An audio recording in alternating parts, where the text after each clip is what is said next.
Hello and welcome to Fable Table, an actual play live stream focused on critical world building, collaborative storytelling, and finding the fun in games. We are here to continue Song of the Ravenlands, our first season of the show. Joining me today are Brian, John, Andy, and Shannon. How is everyone doing today? Getting drunk, getting better. Yeah. Oh, you know, We know. We know, John. We know. hanging out with a bunch of drunk people, or soon to become. Soon to be. Hell yeah. Yeah. Soon to be. Now is not the time to be sober. Go get some actual alcohol and stop chugging that salsa. Jesus. Why do you always gotta call me out, Shannon? What the Because I hell? love you so much. I don't believe that. It's a sign Also, of love. I drink spaghetti sauce, not salsa. I hope you're not drinking spaghetti sauce anymore. You need I to used stop to. that. I used to do that, yeah. Okay? I Oh was my. a weird guy. Okay? I knew a girl who ate ketchup like it was soup out of a bowl. She was a weird roommate. I did not care for her. I might have a new line and or veil on this show, and it is eating straight condiments. I feel like drinking spaghetti sauce you could play off as just like a non-alcoholic Bloody Mary. Like you can get away with that So smart. Yeah. without Just having to a say, stick of celery. without having to in say, Put that, celery in yeah, it. without having to No, say that you're it was actually like a drinking spaghetti dare. sauce. Some senior in when I was a freshman in high school, like bet me $50 that wouldn't like bring a jar of Prego spaghetti sauce and drink it like at lunch. So Easiest John, $50. being an idiot, brought a jar of Prego to school. It was the roasted garlic one because I was a fool as well. Oh boy. It is that is the most foul spaghetti sauce. But I left that day $50 richer and did not go in for the rest of the week. It was just uncooked. Just opened the jar, licked the cap. They said. Oh God. I did it. Cruel children. Anyway, my trauma aside, why don't we start Wick's trauma? Aren't we in a swamp or Have something? you What's considered going counseling on? and therapy as a resource? Okay, moving on. Oh, So gosh. where Our did we? sponsor, BetterHelp. Oh, sorry. Oh right, I had to restart my this? computer, so all my notes went away. All right, so does anyone else want to do the recap? I have my notes prepared to do the recap. I don't remember what we did. I mean, I typed a little bit in cast chat. I can just read that out. Yeah, go for it. On our last session of Song of the Ravenlands, Team Comfort Eagle, as we are lovingly known, had a month of downtime. We had Basil and Cacophony train with their swords. Merrick communed with Worm for what seemed like an awfully long time. And Wick made some wonderful art objects. Wick had a vision after casting a spell of Robin Slater, turning into a fairy abomination, and we learned the kids had been going missing from the Hollows. And we all decided to go west to the Sunken Mire to try and find them. As we were traveling through, we hear an explosion and find a woman named Lynn standing outside what looks like a destroyed structure and pretty much near catatonic in fear and, well, lots of things. So we brought her with us. We eventually find a camp of 20 kids in the swamp composed of members from multiple settlements. I think Rick Moss was there, and I think Wick tried to charm him and failed, and then bonded with him anyway. We learned from Lynn that the village to the west was attacked by the Veilers, and the sorceress from her village blew herself up while destroying the Veilers. And we ended our session wondering how we could convince the kids to leave and how we could get them to safety. Yeah, so I think we agreed that you all had spent several days here in their little settlement, helping like build shelters. You helped out a boy named Ivan who had some food poisoning, which was from their like bad water supply, which Merrick, you helped purify their water. You have a spell that can do that, but your spell, I think if I remember right, you can only like purify what's in your hands, so we kind of like said it took you several days working on the water to really get it to a good place. And then like Basil, I think you were helping teach them how to make bows and hunt. Cacophony, you set up some targets for throwing dagger practice. I did. Wick, you showed off your cool sword to impress the kids and bond I with. harassed the youth, so let's be honest Yeah, here. yeah, and kind of use some magical manipulation while investigating what brought them all to the swamp. And it seems like they've been having some strange dreams. At least some of the kids have been having strange dreams that have brought them here. So I think where we left off was we weren't really sure what to do about this. There's different opinions of what to be done about this situation. So can I get a proposal of like what you all are doing? Like, are you all like collecting food or making a fire? Like, what's the setting for this conversation? We're away from the camp. It's nightfall. Yeah. The moon is slightly shrouded by, the night sky and some cloud cover. There's swamp noises all over. Who doesn't like a good bog ambience? And I look at Basil and his demon goat chives and say, "Hey, buddy, Demon. Basil." Chives stomps his feet irritably for being called a demon, and tosses his head, which I translate as saying, kids need to learn to live on their own. We should give them the opportunity to explore the world for themselves. Yeah, so let's go explore the world, and by explore the world, I mean the swamp.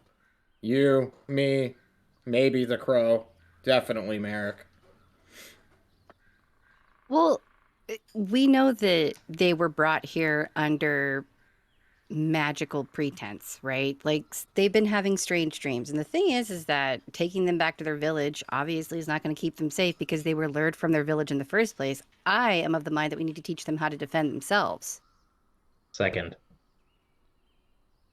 I'm of the mind that we should find what's causing the strange dreams. Well, Thank that you, too. Merrick, Yeah, for being let's a kill the reasonable thing, but adult. still. Guys, I don't care how long you train a child. Anyone our level would kill like 50 kids, no matter how well trained they are. I'm gonna You disagree. You remember that guy who was teleporting around Nani style and just like summoning swords and staves in alternate dimensions? Yeah, I killed him. Remember? I was gonna say You we did. killed the fuck out of that guy. You're a gone. capable adult. And then I, point towards the camp. One guy could probably slaughter all of those kids like immediately. Well, I also just want to point out that it is a numbers game too, because we had our ass handed to us by a bunch of baby demons who could only literally bite. Yeah, was they're their- out here that too. Can you That was believe their that? only weapon, and we got our asses handed to us. I'm just saying. Can you believe these children are worse than us? Just let that sink in when you say we need to train them. Like, what are we Yeah. gonna? Are we gonna turn them into little ninjas? Is this gonna be ideally. Fire That does Nation sound pretty or cool. whatever? Sounds fucking awesome, is what I'm saying. Like, holy shit, let's give these All kids right. some katanas You and guys go. spend 15 years training your private army of war children. Mhm. War orphans? They're not even orphans. They have families. They don't want to be with These their families. adolescent youth and shonen protagonists you can train. Me and Merrick are gonna go wander in the swamp and go, deal with the threat. We want to kill the thing too. We just want to teach the kids how to defend themselves. Two things can be true. Two things can be real. Like, Why don't you stay here then? We'll go find the threat. That way, you can Okay, mother yeah. hen over them. How about that?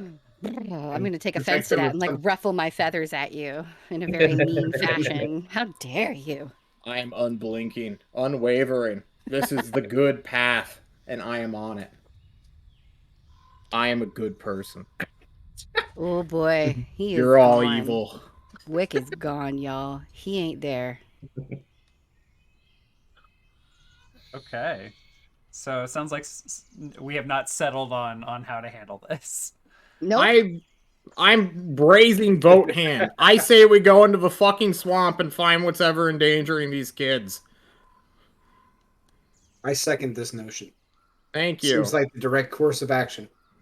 I'm with you as long as we have the proviso that we let the kids decide for themselves if it's safe, if they want to stay. Agreed. Okay. Cool. We are agreed. Let us go hunt a monster and kill them. Yeah. My favorite time. Okay, so you all agree we're gonna go hunt whatever's causing these dreams, as long Mhm. as the kids agree, and then you're not gonna go talk to the kids. No, We're we're just gonna not talk gonna. to the kids. No, Oh, we'll okay. talk to them. We're just not gonna afterward try and convince them to go home. Right. Okay. Exactly. We're not gonna helicopter ranger them. Exactly. Or mother hen. I'm just gonna like snowplow ranger them. really upset. Oh my god. Okay. All right. So you are heading into the swamp Bring it. Yes. in the middle of the night. No. Wait till the morning. Okay. Yeah, Nick. We're just gonna go wander aimlessly into a bog. Fuck yeah. Look, I asked Bring you all on to the set mire. this scene for me, and you said we're going hunting. We're having a nighttime conversation. That's Oh. what we were having. Okay. Oh, so it's just all of us, like in our bedrolls, just like tucked up. Like we have like our little, like our blankies all tucked up under our chin, and we're giggling, and like we're waiting for mom to come in and Yep. throw a shoe at us and tell us to shut the fuck up and Yeah, turn the lights out. we have the Okay, cool. sleepover sillies while we're having this conversation. Got it. Merrick is making hot cocoa by the fire, and all of us have our little mugs with our little marshmallows. Mm-hmm. So I think we're also having I'm this not. conversation in like horse whispers. What is horse whispers? How I don't understand Horse this H metaphor. like not like the animal horse, but like Guys, we're Horse adults. like We can this. walk A 50 horse like fucking this. yards I got away you. from the Okay. camp. HOARSE. Got you. Have a Sleepover private whisper. conversation. Cocoa. Okay. Coco. Bring your cocoa. We'll feed it to a frog. Oh, And- yeah. Okay. The morning comes, Nick. Maybe. Maybe. Maybe. So, in the camp,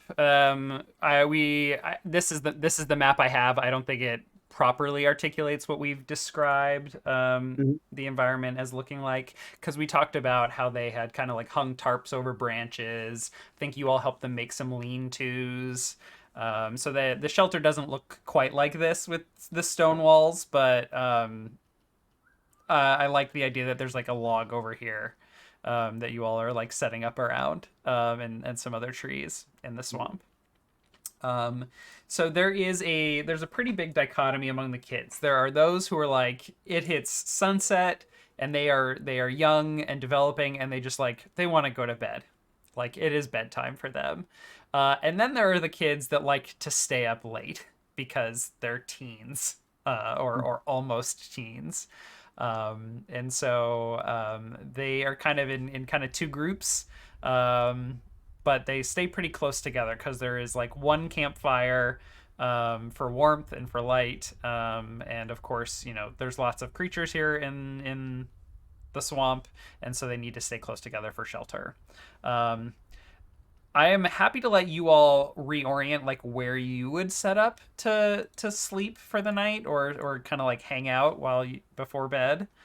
So feel free and move yourselves around on the map if you like.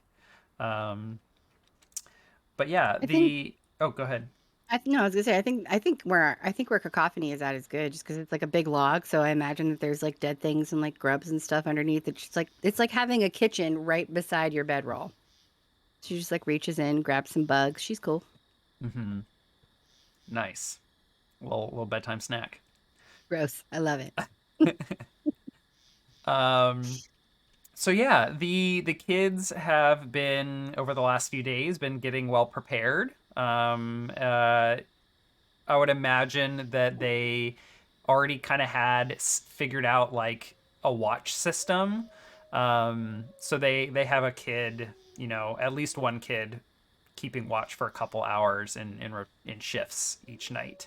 Are any of you staying up to help keep watch, or are you all like getting good rest? I do not get good rest. Why is that, Wick? Wick never gets good rest. Apollo_Nick DM. Okay. Cacophony is falling asleep. All right. I think Merrick would offer to take a shift if the kids were looking for it, but if not, then he would rest. Okay. So Wick, are you helping out, or are you just kind of like in and out of sleep. I think Wick has bursts of sleep. Rather than he's like Wick's living my life right now, Apollo_Nick. That's what he's doing. He sleeps maybe 4 hours a day and then gets really groggy at like noon. And then, fights away the sleepiness and then stays up all night anyway. Bursts of sleep, like 18 hours of it, says Brian in the chat. Yes. Okay. I'm not saying this is healthy. Merrick, I need you to call out highs or lows. We're going with highs, Nick. Okay. Oh my god, roll 20 is so different. Okay, highs. Yeah. That is a high. Okay, so you are on watch. There is, in one of the special moves here, is Take Watch. When you're on watch and something approaches the camp, roll plus wisdom. On a 10 plus, you're able to wake the camp and prepare a response. The camp takes +1 forward. On a 7 to 9, you react just a moment too late. The camp is awake but hasn't had time to prepare. You have weapons and armor, but little else. And on a miss, whatever lurks outside the campfire's light has the drop on you. So I need you to make a wisdom check. Oh, easy. Wow, Nice. that is Simple. an 11. Oh my god. Okay. This is a good So roll. that was a really I good have, roll. I have high wisdom. I'm cleric. Oh, fantastic. That really helps. A 6 and a 2, and you have +3. Wow. Wow, very good. Okay. So you hear out in the forest the sound of like beasts moving around in the night. Quite a few of them. At first, it sounds really far off, and you're not too worried about it because animals move around. Especially in a swamp, things are very loud, especially when the ground is wet or soggy. But there is like a stampeding of small to medium-sized creatures, and they are drawing closer very quickly. What do you do? I think I would immediately walk over, like rush over, shake awake Basil, and tell him to wake everybody else and get ready, and then step into the middle of the camp. And I would like to cast a spell. Okay. I want to cast light on my shield and hold it up as high as I can to try and illuminate whatever I possibly can to give everybody a chance to see what is coming. All right. Give me your cast a spell. Will do. Nice. Wow, you are Damn. nailing these rolls tonight, Brian. Nice. Yep. Okay. Wow, Roll20 has like a bunch of new settings, and there's something for like lights, and I don't know how to use it yet. I'm not gonna bother. But yeah, so you touch your shield, and it begins to glow quite brightly, illuminating the space. Can you link light for me, just so I know any details Absolutely. about it? And what are the rest of you doing as Basil wakes you up? Get the fuck up. I go ahead. No, you. I was gonna say I think Cacophony is just like getting her daggers ready. She's got them like spinning around her fingies, and she's ready to start like, letting loose into the darkness. Okay. All right, I move to where the children are and get an interception position. Yes, everyone is welcome to move yourselves to any position you like. Are there any instructions for the children as you all begin to hear the stampeding drawing even closer? Back to back! Wake up, kids! It's time to die! I want them to, like, surround the campfire that's still up, hopefully, and tended to, and, like, have that to everyone's back. It's probably smoldering at this point, but you could Then- instruct one of the kids, like, get some logs on there. Well, we'll have Merrick's light here in a second. So, at that point, everyone's going to surround Merrick. Nick, I want everyone's back covered. Is this an advantageously tall tree? Yeah, you could definitely climb up in a tree. Chives is climbing up there. Oh, of course. I love chives. I love doing that the fucking the, It's ibex. gonna the hopping it's gonna plunging ibex thing and attack. just like getting up there. Nice. Which it so going. all of is so the direction that the noise is coming from, is it's like where all it's like over, is it closer to me or is it closer to the other side? So as you all are like gathering your equipment, putting on your armor, grabbing your weapons, Chives is hopping up into the tree. The kids are tossing logs on the fire while surrounding it, and you all are getting in your defensive positions. The stampeding is coming from the west.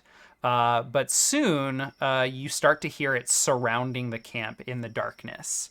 There is very little Basil, moonlight. you're exposed. In fact, I think it's a new moon tonight. So there's very little offered in the way of light from the moon and the stars. But you have a source of light here. You have the fire. It's gonna start getting brighter and brighter around them. But you hear what sounds like quadrupeds, kind of like circling the camp in the darkness, and you can't see anything. You can't even see any like reflection of any creature's eyes. But you all are being surrounded. How big is this light spell? Oh, Let's- it's a torch. Okay, never mind.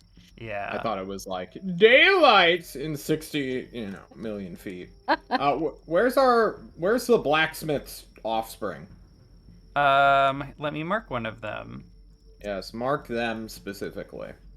Because Okay. they are who I'm shadowing, and I'm letting little Ricky have, like... If we're in a big circle, me and him should be, like, orbiting these idiot children like they are sheep or something. Where I will always be near Robin, and he would be, like, opposed. So Robin is the blacksmith's son, so they have Yes. some proficiency with weapons. But then there is also Ricky, Ricky Moss, the grandson Yes. of Rick, and your distant cousin once or twice removed, maybe. Yeah, sure. I'm not sure. But they were in training to be a grave warden, so they are also they are perhaps the most skilled here. Better than me, even. Oh, I doubt it. Alright. But yeah, so you hear stampeding out in the darkness. Okay. Um, I wanna roll, but hang on. Can I roll for discern realities to see if I can?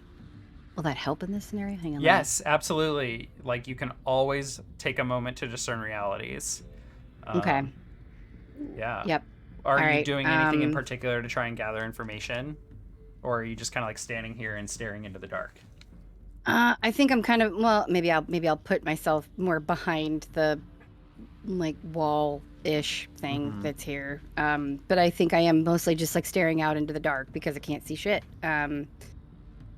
So yeah, I just kind of want to maybe like see if I can hear anything or smell anything or just like get an extra sense for like what's going on. Okay. Is anyone helping? Is anyone helping? I think Chives also has a view, so he might be able to give you some input, some animal sense, Mm-hmm. Animal bros. All right. Animal bros. Basil, can you roll aid or interfere? And Cacophony, a discern realities, please. What should God my damn. what should my aid or Very interfere nice. be on? By the Mark way? experience. Oh my god. It wouldn't matter. Okay. Whatever your aid or interfere is, it does not matter because I am. Well, an I idiot. mean, really, I should have you all roll the aid or interfere first, because if you fail that roll, you're also implicated in the consequences. So, Boop. okay, there we go. So you are exposed to the danger, retribution, or cost because it's a partial success. So, so Shannon, mark XP for your failure. Oh hell yeah! Gonna be a level 15. No, I'm just kidding. Nice. Oh boy. How do I? Yeah, I what are you going to ready. do to me? Oh, God. Scared now. I should never take initiative. This is it. Oh, if you never take initiative, you'll never level up. True. I could be happy as a 3. You don't know me. You don't know my life. No, I'm just kidding. Sorry. All right. We're gonna go ahead and make sure. No, that's not it. Let's see. Let's see. I have a list. I have a list of my moves. We look at them. Of course you do. You're like, ooh, dismemberment? No, we'll Suddenly, save that for jackals. later. Yeah. Just I'm a gonna million use- jackals. Okay. So coming from this direction, directly from the west, what looks like a shadow leaps out of the darkness into the light of the shield from the light spell, and from the fire, and grabs one of the children and pulls them into the dark. And it is just a fucking blur. There is screaming. And they are able to achieve this because there is suddenly like loud noises coming from the east, and then they make their move as you all like turn to look that direction. These are very coordinated creatures. Bunch of bastards. It's Ricky. It's like Ricky is distracted, and the side he's covering has. Ricky, what the fuck? Keep your eyes out! Fuck! Oh my God, that was Alexis. Alexis! And there's just screaming in the woods. I'm looking east. Did I see anything? It looked like just a shadow. You didn't get like for making the distraction noise on my side. Okay. I think Merrick will take his other hand, reach into his pack, and pull out a couple of torches, which I can assume are adventuring gear, Nick. Yes. Yep. And then I will toss them to the children by the fire and say, light these and throw them out ahead. Give us more vision. Cacophony, get here. Okay. Let's go. Now, Nick, I have. All right, I'm gonna get a little closer to the kids then. I think.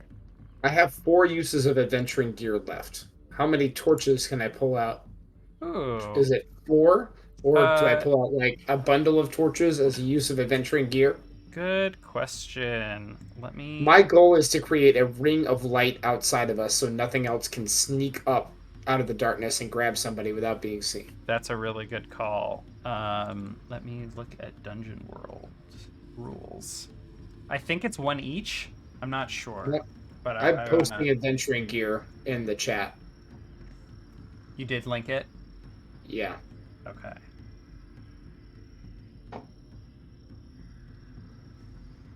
Huh, 420, nice.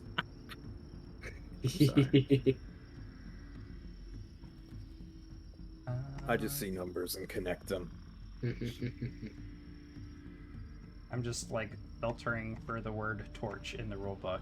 Yeah, I'm not seeing any special rules on torches. So I think it's 1 each. Okay. Can I toss them all to the children and expend all the uses of my adventuring gear so that we have a ring of light outside of us? Yes, yeah. There is now a much wider radius of light. I will get rid of all of my adventuring gear. Okay.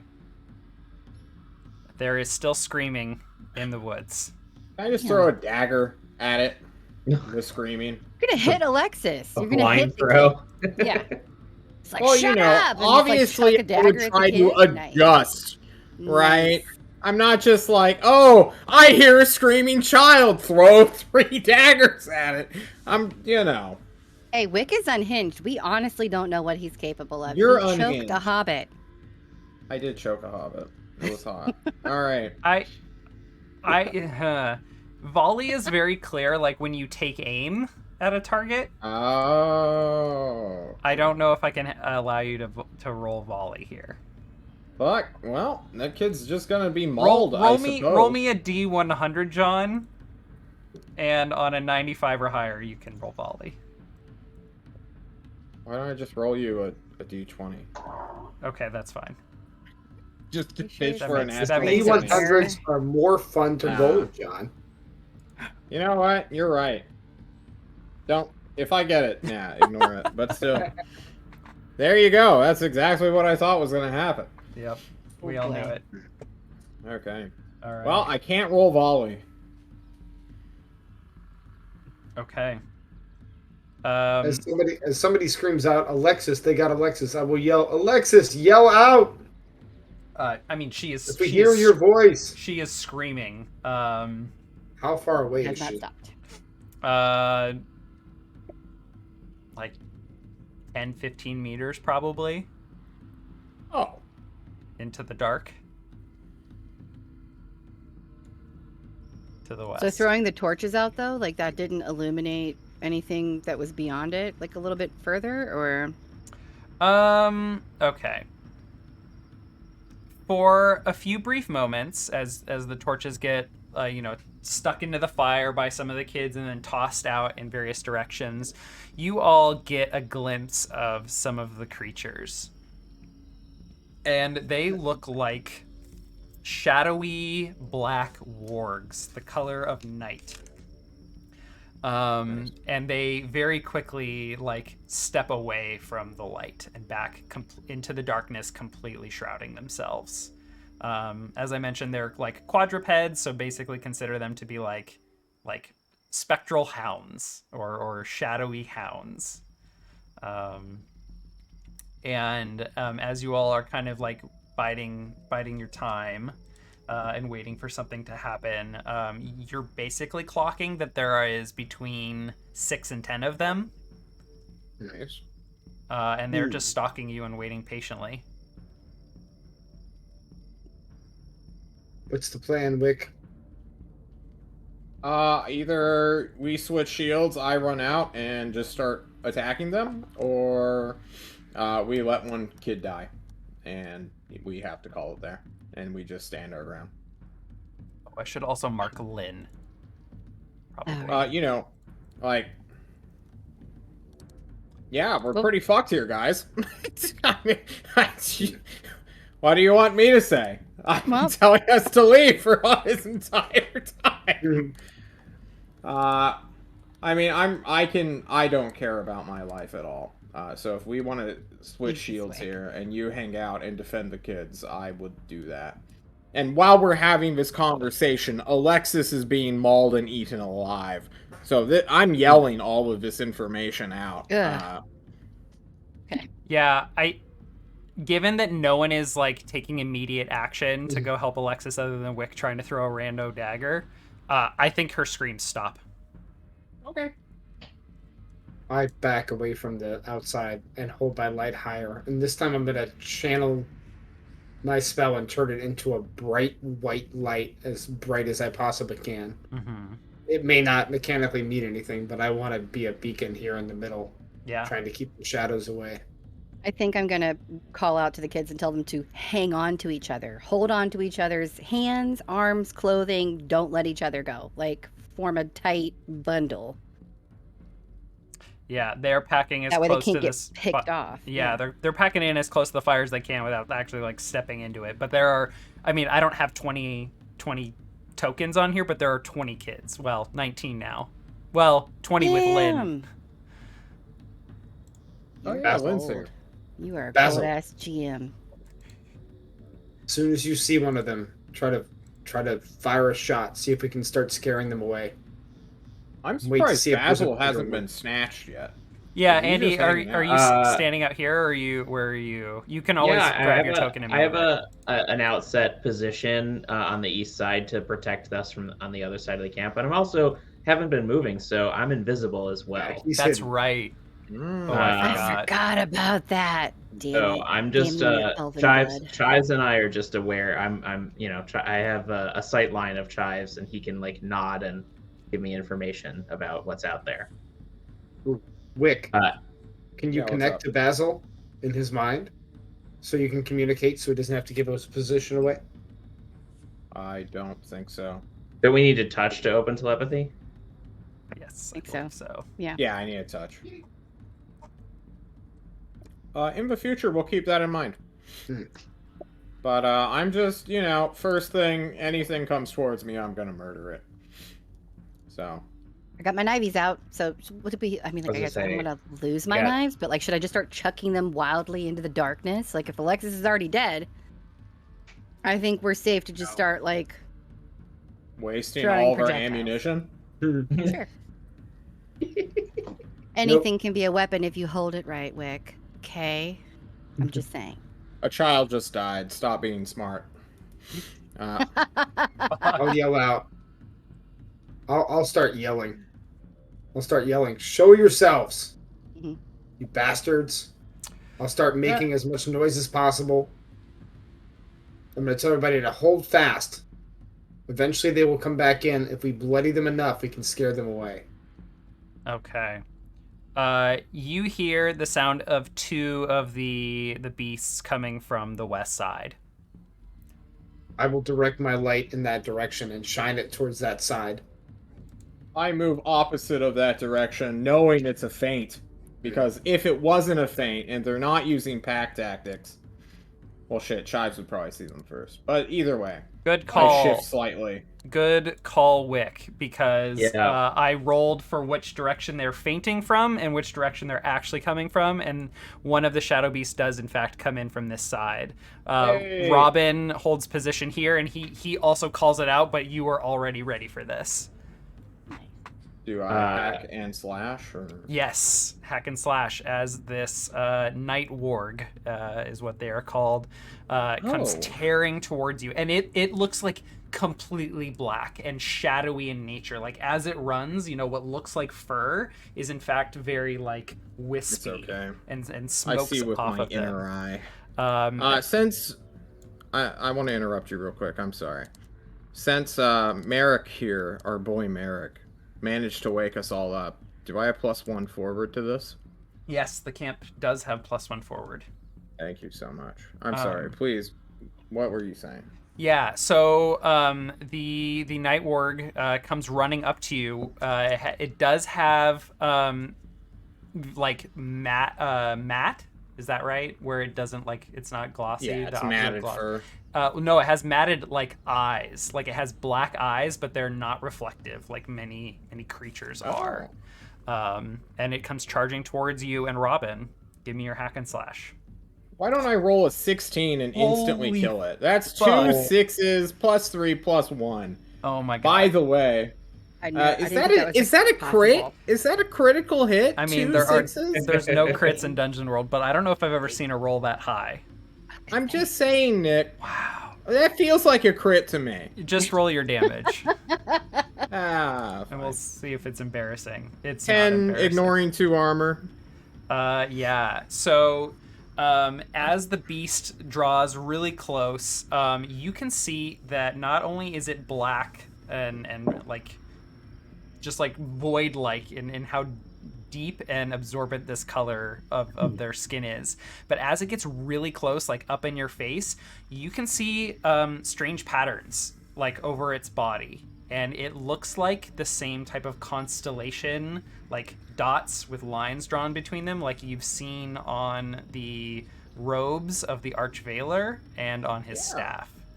It is also the same black as that of their ritual daggers. Like the color is spot on. It's negative space. Yeah, so please describe how you attack this. It's charging for Robin. It doesn't even see Wick's sword as it just slices its head clean off. I don't know how much hit points it has. But... less than the damage you dealt to it. So it dies. And immediately, Robin's POV, he's like, "Oh shit!" And then just suddenly, a black steel blade cleaves an enemy in half. And unlike Cacophony, I'm not a smartass about this, so I wait for the next monster. So as you cut through this beast, there is no sound. It's almost as if like when you connect with it, like there is no sound. But as you feel your blade cutting through its strange shadowy body, you feel yourself connect inside of the beast's like body. And as you pull up and swing back around and look, there is now the shadow is gone. The night warg is gone. It just vaporizes into thin air. But what you are left with, and what Robin is left with, is there is a corpse of a person with one of the ritual daggers that the Veilers carry, stabbed into this corpse's chest, just falls into Robin, and he like catches it and like drops it and is just like, what the fuck? Eyes up, Robin. We got more to deal with. I'm wondering at this point, like, would my cursed blade even have an effect on them? Like, I don't think so. I don't want to like make them more powerful, right? Like, Are you talking about your ritual dagger? it's a sword. I took the Archvailer's sword, Oh, that's right. cursed- Yes. Mhm. the cursed sword, but I don't have a soul, so like, how are you going to corrupt me? I just want to be clear. I never described it as cursed. You did. That's true. But John was also very persuasive in his ministrations. He was like, "It's cursed! It's cursed!" Ah! Yeah, like fair, so. Now I'm fair. kind of like, Mm. it must be cursed. Okay. So my I'm in your mind. matte black arch Veiler sword. I think he was just saying it because he wanted it for himself. I think he was just like, "Ew, gross!" Like knowing that I would like chuck it on the ground and he'd be like, mine. But like, I don't know. Is it? What would he be like again? Sorry. I did it for you. John Dungeon Master in Twitch chat, man, he just did a zinger, guys. He was just That like, I'm guy. in her mind without telepathy. I was like, oh my Totally. god. Rent free, my friend. Rent free. Okay. Anyway, I think I'll draw my matte black, like light stealing Archvailer sword that I stole off of his corpse. I'm gonna take that out and like start brandishing it with my super cool moves that I learned from like shadowing Basil and Wick in the woods. So, when they didn't even know they were training me, but they were training me.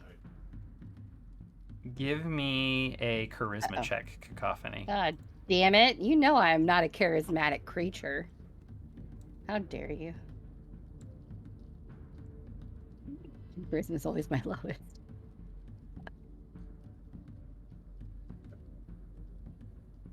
It's not as bad as I thought it was going to be, honestly. Hey, wait. Is it an 8? +1. I was going to say, is it an 8? Your +1 It's- actually should have applied to your discern realities. turning the 4 to a 5. Yeah, which still would have had no effect. Yeah. Yeah. Even with I still would my have been... aid. It Yeah. would be a Ooh, good 6, point. which is Oh, still yeah, a because it's a failure. partial.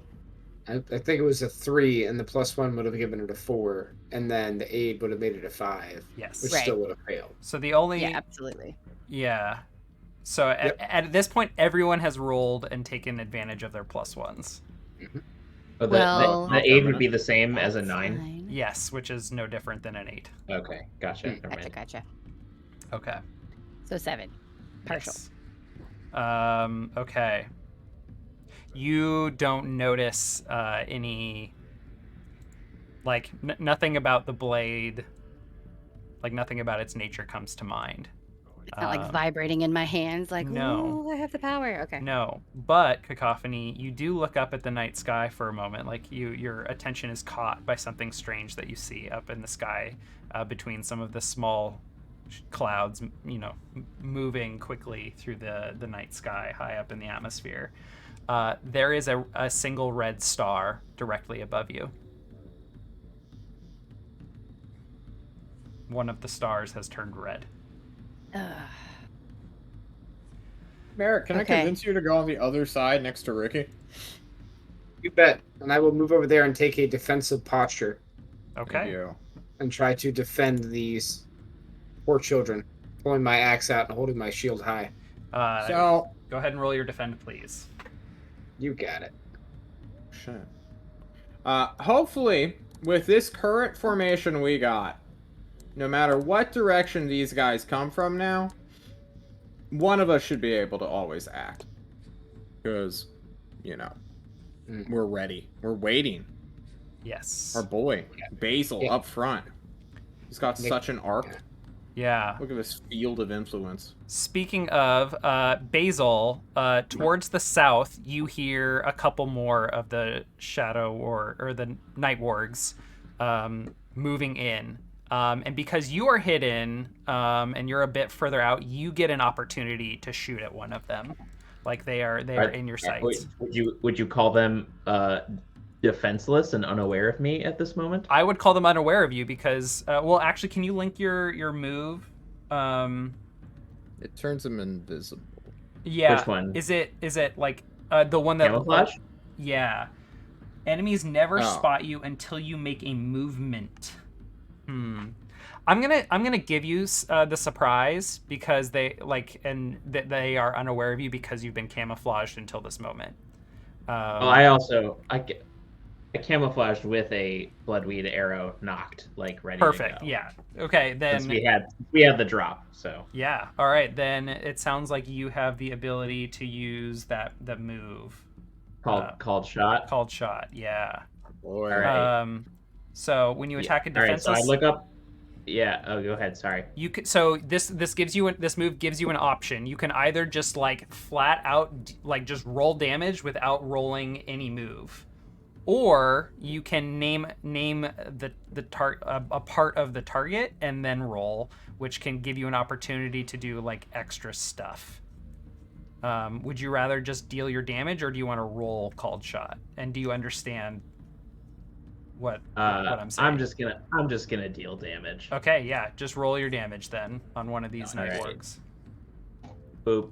7. Okay. I should get a +1, right? For Not do I to, get a +1 not for to that? damage. Not Isn't to it just damage. +1 to the roll? Ah, damn. I was gonna say because he hasn't Damn. taken a move yet. Edge. I thought it was like. Oh no, wait. thing. His move was the. So the +1 goes to like ability rolls. And Got it. Okay. and it went like that move, the take watch, it gave everyone +1 forward, and that just comes up on your next roll, and your next roll was aid or interfere. Oh, got it. Okay, I Yeah. understand. Yeah. All right. Well, Okay. I'll deal my damage. So I look up at Chives. Chives gives me the info on which one I have a better shot at, and I draw back the bloodweed arrow and fire Yeah.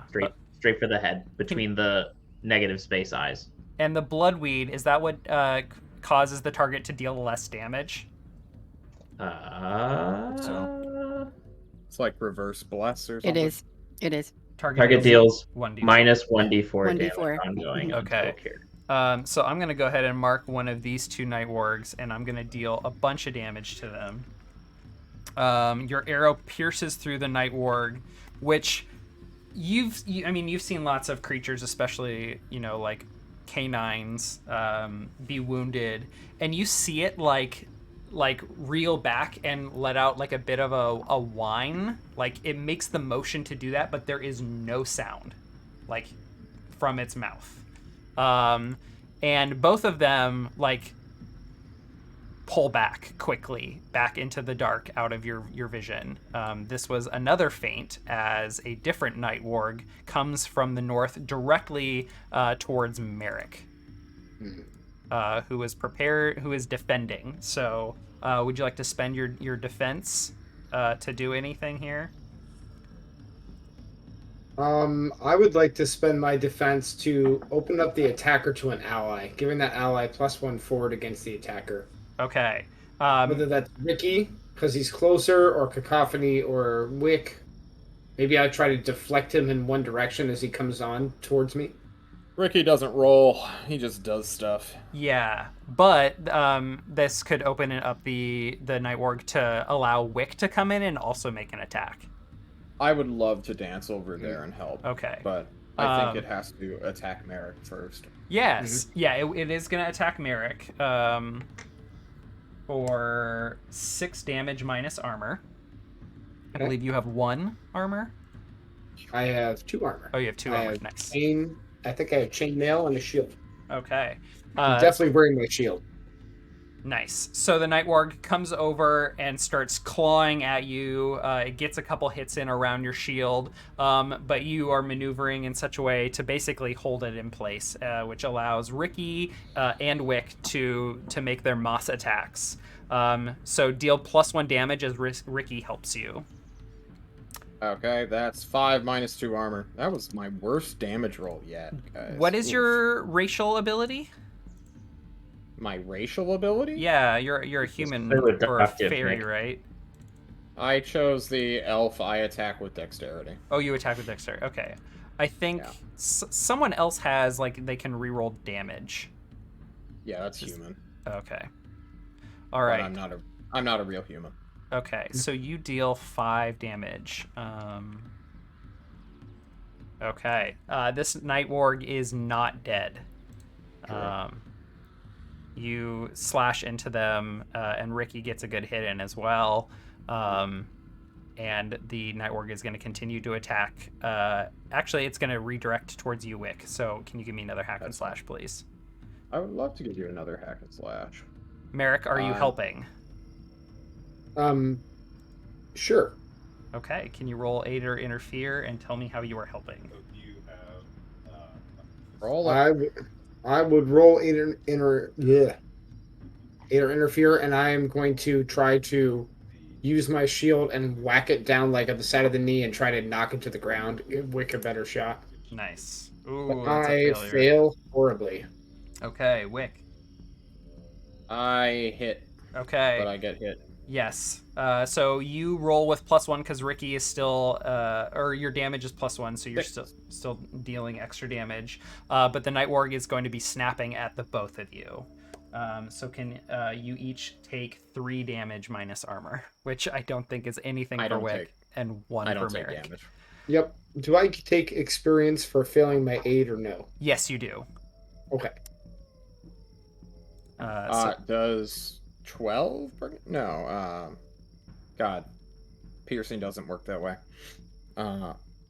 This Night Warg... Does it die? Yes, this Night Warg dies. Thank you. You stab into it from like above, and suddenly, as just smoke in the shape of the Night Warg just begins to dissipate, you're left with your sword piercing into yet another corpse that also has one of these ritual daggers stabbed into its chest. Understood. Okay. Yeah, and I think it's at that point that the Night Wargs will continue to pace around all of you for a while. And then Cacophony, you will feel your sword grow cold. Like a cold electricity pulses through the sword. It doesn't hurt you or anything. But suddenly all of the Night Wargs, you hear them begin to run towards the west. Okay. And after a few tense minutes, you all do not hear or sense any of the Night Wargs in the night around the camp anymore. I have a plan. How do the kids look? They just lost a friend. They almost died. Yeah, they are shaken. Ricky seems to be doing the worst. Ricky. Oh yeah. Ricky Moss, who got distracted and under his cover of his side, Alexis was taken. That's true. But you know, I'm sure. Sorry. He did stay composed enough to continue fighting, and he did do some effective damage there. Lynn, you all notice. I don't know which of you would notice this first, but Lynn seems to be like clammed up again. But a lot of the kids are like checking on one another and being really compassionate towards each other. Some of the kids are saying, "Ricky, it's not your fault." Yeah, but me and Ricky are like sharing that knowing glance of like, yeah, it's your fault. It is your fault, Rick. and you know it. I'm not saying it out loud. Stop metagaming me. Your Shannon. knowing, shaming eyes say enough. That's just between me and Ricky. That's a family thing. How dare you stand between family? That's true. If it's your way, then it's your way, I suppose. But I was going to We're say, protectors, and he failed. Oh, Lord. No wonder y'all are so messed up. Emotionally constipated is the term that I would use. But It's fine. I mean, I'm Cacophony not is a just psychologist, really. so. You're just really reading into like Wick's eyes here. It's actually a little. I think Wick catches you just staring so intently Like, at him, and I and just you don't. just I like turn full around. on I look stink away eye. from you. Hmm. Fucking weirdo. Full on While stink this eye. while this tiff is happening, Chives jumps down, goes into therapy animal mode, and Oh, nuzzles up to the kids to be something large and warm and strong near them. I love Oh, chives so much. that's adorable. Best ibex. So I think we should use my evil sword as a compass. Definitely. I have some thoughts on that as well as I Yeah. bandage up my wounds. Okay. I'm gonna So pass on what do you like think? what I felt as they were dispersing. I'm gonna say like it felt like there was like a zing of electricity in my hand, and it felt like it was growing colder. So I think we should use it as a means to track them, and we know that they headed west just based on like what we heard just now. So we at least have a direction to head in, and if they're attacking at night, then we know that they probably go to ground, or they're sleeping during the day, so they'll be easier to attack in the morning or in the light. So I can hunt and track them, I believe. yeah, let's do that. Did they leave any paw prints, Basil? Can you check the ones that I'll shot hand at? it- I'll Yeah, hand them one of the I walk torches out so to you see can if they impacted the ground in any way, what kind of clues they left behind, to see if they're trackable and learn Yeah. more information about them. Yeah. Let's conceptualize the whole thing, like checking the tracks and then seeing if you can follow them with this hunt and track check. Cacophony, are you aiding and interfering by trying to use the sword as a dowsing rod? Yeah, I think I will. Okay. Go ahead and use aid or interfere, and then I will take the hunt and scared. track from Basil. These are the worst ones we roll, guys. Hey! Boom. That's a 10. Where's that aid? Yes! Nice, nice, very good. Okay. Not bad. So, when you follow a trail of clues left behind by passing creatures, you rolled a 10. So, you follow the creature's trail until there's a significant change in its direction or mode of travel. Also, choose one. Either gain a useful bit of information about your quarry, the GM will tell you what, or determine what caused the trail to end. Gain a useful bit of information about our quarry. Okay, let me take a look at my notes.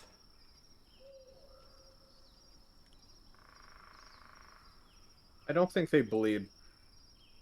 Oh, I'm not worried about them bleeding. Do we see a blood stain where Alexis was taken? Yes, you absolutely do. You, in fact, yeah.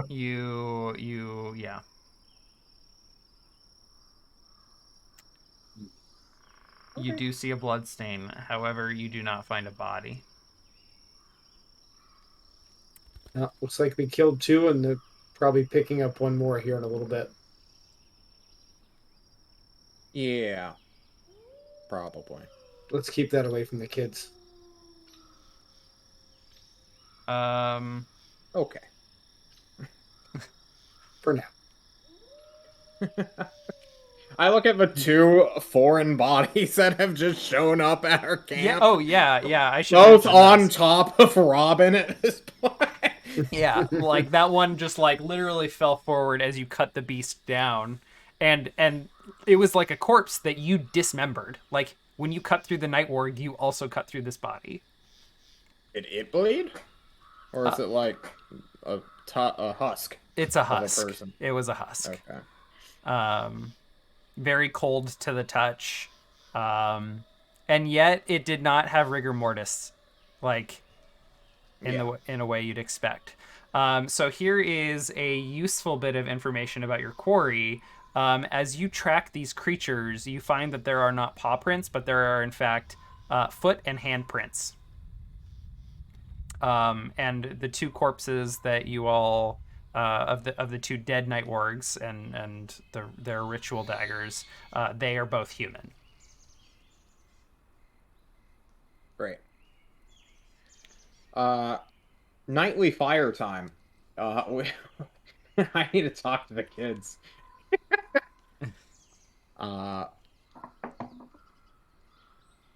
What do you say? Well, No. I don't know how to do this without sounding like a smartass. So first, I'm gonna go to Basil and Cacophony, the two biggest detractors here, and say, so, we've just lost one kid. They're most definitely dead. Can we send these kids at least out of the fucking swamp now? They don't have to go home. You want to send them alone? No, Exactly. I didn't say that. Away from each other's protection into the wilderness. No, you are making assumptions. They should move campsites, right? Predatory animals have now located them and have feasted on human blood. Maybe we should move them away from the site of said killing. These abominations are not predatory animals. They're humans that have been corrupted Okay, by so what evil I have magic. just done, Wick says, folding his fingers, have demonstrated that maybe we should be a little more cautious. And what you just gave me was animal facts. You're not engaging with me on a human level. And I don't know whether you think you're right and you're just blinded by the fact that someone's just dead now, or you just don't care. So, And if you don't care, that's fine. But I care, and I don't want more kids to die, Basil. Okay. All of the children are staring. Cacophony. That's fine. Right. Right. And they're looking at us, and that's cool. I'm not even a little nervous right now. Wick, do you happen to know of any caves nearby? Because at least then we would know that there's one point do we have a better solution? Yeah.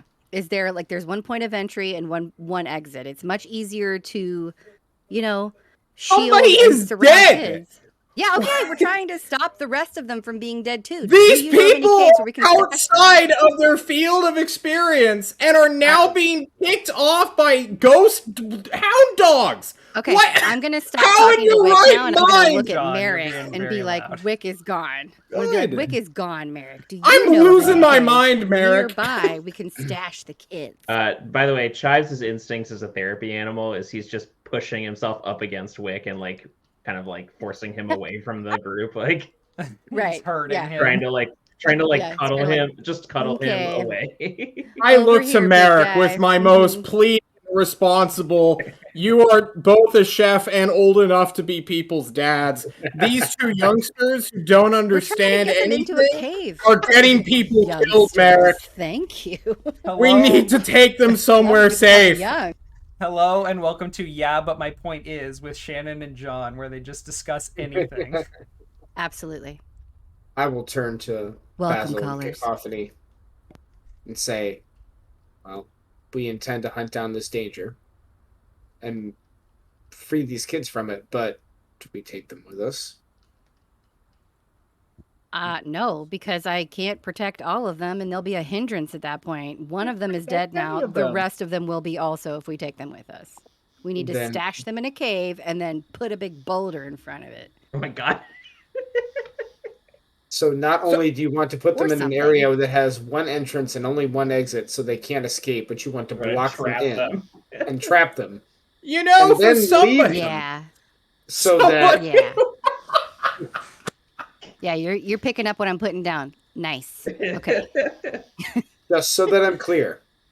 Stash kids in cave, Cacophony is not a nurturing No person. exit. She's just lock them in so they can't leave. There are no Leave caves. so that nobody protects them. This there, is a mark. there are no caves. No. All right, cool. Sorry, Awesome. I'm putting in my 2 cents. I'm doing my but.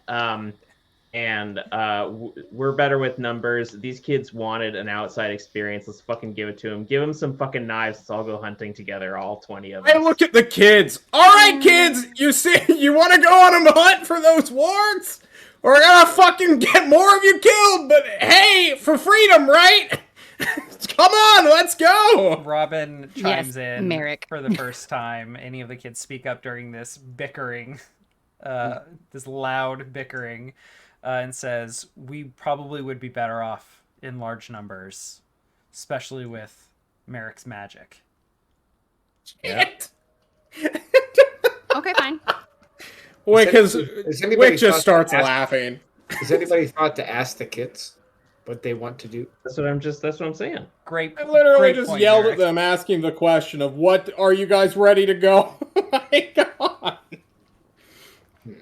Oh man, what do the kids want? Just as a reminder, I filled Ricky with doubt, and he said he wanted to go home at one point, and made a public statement saying that he wanted to. And he's their most skilled my. warrior, by the way. I mean, you used magical manipulation on him. Yeah, but now he has guilt. He just watched somebody die. Does he finally, maybe just a snippet of like intuition and thought of, I'm in over my head? Does that come across at all? I think Since the kids are here and can hear everything, are they aware that you gaslit a child? No one's yesterday? aware. Okay. Not even you guys are your aware. Cousin. I'm the only one in on it. I'm getting metagamed by Shannon, though, who just sees in my eyes so romantically and just knows my thoughts. I do. Can't hide from me, Wick. I mean, so okay, so the kids are visibly scared and they are looking to you all, the adults. Terrible decision. By the way, I'm the only one who's actually killed one of these things. I must count for something. I'm not insane, right? The kids at least see my point.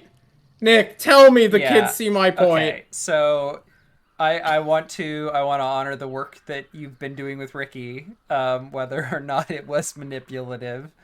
Who cares? And yet somehow also honest. It was honest manipulation. I think Ricky says, look, we can all discuss in the morning when the threat is passed what we all want to do. It's been a traumatic evening, but we need to focus on what we're going to do to get through tonight. Now, if you all decide that you all are going to go hunt these beasts, I just ask that you leave behind some equipment for us to protect ourselves with. Maybe that magic shield or some other source of light. We're not leaving tonight, Ricky. Can I discern like how much night is left? Looking up at the moon. You said the stars are out, so is the moon out maybe? There's a new moon. Or at the very least, I know what watch I was supposed to be taking. You were the first watch. So the night is still young. Yes. And I did roll that. Okay. And I rolled a 1. Ricky makes a good point. And I will tell the kids to gather some bits of cloth and some other sticks. We're going to make a bunch of makeshift torches. They may suck, but they don't have to be carried around inside a cave or dungeon or whatever. We're just going to try to make sure that we create a ring of light around this place that lasts until morning. Yeah. I'll suggest that one of the 4 of us keeps watch at least one other point with at least one other kid at all points during the night. Go ahead. I'll keep watch. I was just going to say, I'll keep watch, but my recommendation is that we bundle together, right? Like no more spreading out. Nobody gets to like pick their own spot. If you don't like the person that you're sleeping next to, tough shit. Everybody just like rope them together, because if you're spread out, you're easier to pick off. Try to get some sleep. We'll track them in the morning. I don't think many of us will sleep, but we should all try and get some rest. You'd be surprised. I like this idea with the torches, but torches burn out. Maybe we should make little fires in a ring and just keep adding fuel to all of them. That will work. Okay. We have plenty of fuel. It'll burn through a lot of it to keep so many fires going, but I think it'll keep us safe through tonight. You're not going to carry the fuel with you, and this place isn't safe anymore. He nods. Before we pass the night, Nick, I would like to examine the bodies. Yes, yes. So they are human corpses. They are, um, ooh, ooh. Here we go. Yeah. So you're looking over the corpses. Is there anything in particular you're trying to like learn about them? Yes, I want to ask Worm if these creatures are undead, dead that are still living. And I would like to use my ability Divine Guidance if I can. Ooh, yes, please. I don't know if we've used that one before. Go ahead and We have click not. that. When you petition your deity according to the precept of your religion, um, My petition is gating secrets. I want to know if these creatures are classified as undead. Can I push them back with holy power if I need to? It's something I do not know. what do you mean by Before, holy power and push them back? Like, is there a particular move you have against undead? yes, I have a move to turn undead. Can Would you like me to link that? Yeah, can you link it for me? Oh, Well, that's good a roll. nice roll. When you hold your holy symbol aloft and call on your deity for protection, so long as you continue to pray and brandish your holy symbol, no undead may come within reach of you. You also momentarily daze intelligent undead and cause mindless undead to flee. Aggression breaks the effect, blah, blah, blah. Okay. So, undead are a very specific that's a very specific thing that we've talked about, like raising corpses and animating them, basically putting them on automation. Like that is undead are what the grave wardens deal with. That's zombies, ghouls. I guess we could even say ghosts are undead as well. But as you consult with Worm and kind of just examine the ritual daggers, you find and your intuition tells you that this is not undead. This is something very, very different. This is Abomination. yeah, or aberration. I mean, if we had to classify it, but it is something different. But here is what I will say. Basically all of the cult, and this is me backing up and speaking kind of like mechanically and story, big picture story wise. I will allow you to change this move from turn undead if you want to basically affect anything related to the cultists and their god, the Nightwalker, who I actually was looking through my notes earlier and I did find the name for their god, and I'm surprised I didn't remember it. Their god's name is Vale. Oh, it would be. Um, Because I'm here to push down your veils. right. I'm going to kill them. So if you want, you can keep this turn undead, and there are undead in this world, and they are definitely a threat utilized by like the Rust brothers. Like they can animate dead with their magic and wield them. Or if you want, I will let you redo this move to turn back the veil. And we can smooth out the language for what that means. So I don't think I want to switch the move. Okay. Because the Rust Brothers are the bigger threat in the eyes of my character. Okay. I will remind you that it is the Veilers who are specifically influencing your ability to perform magic. This is true. So, if you want to take some time to think about it, feel free to let me know later if you change your mind. Okay. Okay. So, as you're looking over the corpses and checking out the daggers and noticing, strange magics about them and consulting Worm, Lynn also steps over near you and says, he was a baker in my village. His name was Alfonso.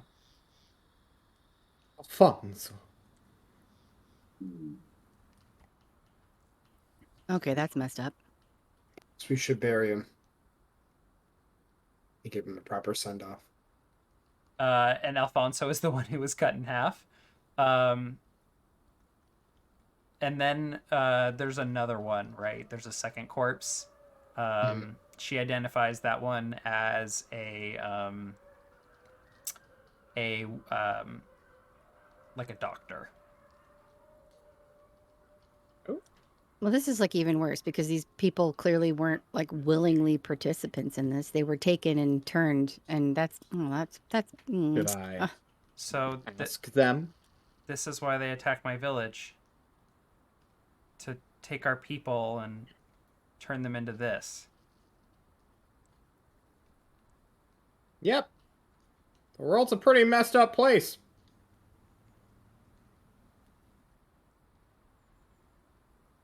They Will just you We're help gonna me go put kill them- the bad guy. Will you help me put them to rest? yes. Right. Do you have I a will go- shovel? And she looks at Wick. I just pull out, just pull a shovel handle. Like, here you go. I'm sure the mire is not the greatest place to bury a body, but we are in a camp that has some kind of dry area to it. So Yes, yeah, this is a very I dry think- area, which is why they chose it. I think Um, while the camp tries to create as much light as possible, Merrick will see to putting these two bodies to rest. Okay. I suppose I will help as well. Yeah, wasn't your like most of your training like, the movie Holes? Is that one of the kids talking? No, that's me talking. Asking you. Oh no, we just beat the hell out of each other. Oh my We, God. like fist fight. It was a monstrous, brutal machine. Look, you had to be broken down so that you could rebuild stronger. And yeah, we had the Buddhist doctrine of, dig a hole and then That fill is it back literally up. the plot of Holes. Yeah. Well, then I guess it's the plot Exactly. of Holes, except we weren't digging up treasure, we were digging up bodies? Or putting down bodies? I don't know. It's a Yeah. weird time. Yeah. Yeah, go gay's weird. Basil climbs up into the tree to keep watch on the outskirts of the camp. And Yeah. camouflage up there Yeah. while this is going on. Yeah. I And don't trust the calm. fair enough. And there are critters that come and go. It is a swamp full of life. Nothing too threatening. But you can't help like frequently like looking up and seeing that singular red star above you. Very ominous, very mysterious. What do you make of all of this, Basil? The red star. What all of it? What is like filling Basil's thoughts? He's thinking of his own kind of wilderness survival upbringing and admiring these kids for getting out there, and he doesn't think it's that strange that living in the swamp means there's dangerous shit around. And that's hence his resistance to just send the kids home, because it's just like, to him, a wilderness education. Uh-huh. And it doesn't matter that this is all like supernatural threats. Well, it matters. I'm just saying it's a fucking scary world. Mm-hmm. Fucking people that can sing rocks around, Yeah. Well, yeah, and what's normal to people in the Ravenlands is different. So right. Well, and normal for a very long time was there's a murderous mist that'll kill anyone who sleeps outside of their home. yeah, these kids are coming of age as the mist lifted. They're wanting to explore, and I think Basil gets that instinct and wants to encourage it. Mm-hmm. Gotcha. And how about you, Cacophony? What do you make of all of this? I think Cacophony feels largely the same way that Basil does, in that the world it's a terrifying place, and it is dangerous, and sometimes the only way to learn how to deal with that danger is to be thickly in the middle of it. Um, and people you could like people surprise themselves at how well they're able to pull through. And it's terrible that this kid had to die in order for them to realize the seriousness of the situation that they find themselves in. But at the same time, she's like, they chose this. There are consequences to the actions that you take in life. And even though they're kids, it's like she doesn't really, I don't think that she looks at them and like discerns like, okay, this is an adult, that's a child. She's just like, these are people. I don't know. She's not a particularly nurturing creature, but she's just like, if you want to be out here slinging swords, I'll show you how to sling a sword, or I'll show you how to throw a dagger. But like, these are your choices, and I'll help you deal with them as best I can. But they are your choices to deal with. Yeah. So fair. She's not a nurturer. Where on your person is your brother's soul stone? Raven, That's an interesting question, because I've often wondered like where she would keep it. Like, so the soul stones are like they're like a part of their bodies. I wonder if maybe, okay, so like this might be a little like gross or whatever, but I wonder if maybe she like sewed it inside of her so that she like wouldn't lose it. Oh, okay. Like, because the idea that like she could set it down and walk away from it is just like like abhorrent to her. She won't do that. Okay. So I think she took the stones and she like, cut a gash and like sewed them inside of her body. Okay. So that they would like be with her. She doesn't have her own soul stone anymore. She's literally soulless. I think that this is just her way of carrying them with her, like literally, physically carrying them with her. Okay. And then when she dies, which she knows when she dies it's the end, then her body will be the vessel that holds their souls. Gotcha. So as you're reflecting on, these kids made a choice and there are consequences to your actions, like, do we know how your brother died? Like, was that due to a choice he made?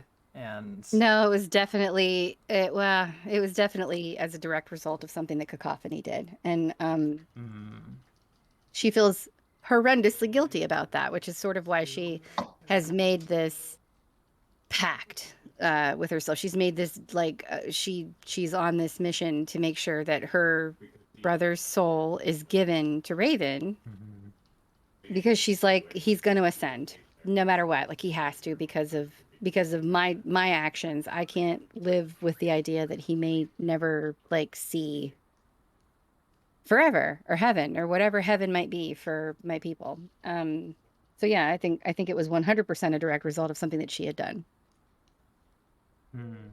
Now, whether it was like, I still haven't quite figured that out yet. That's fine. Yeah, we can fill in that blank space later.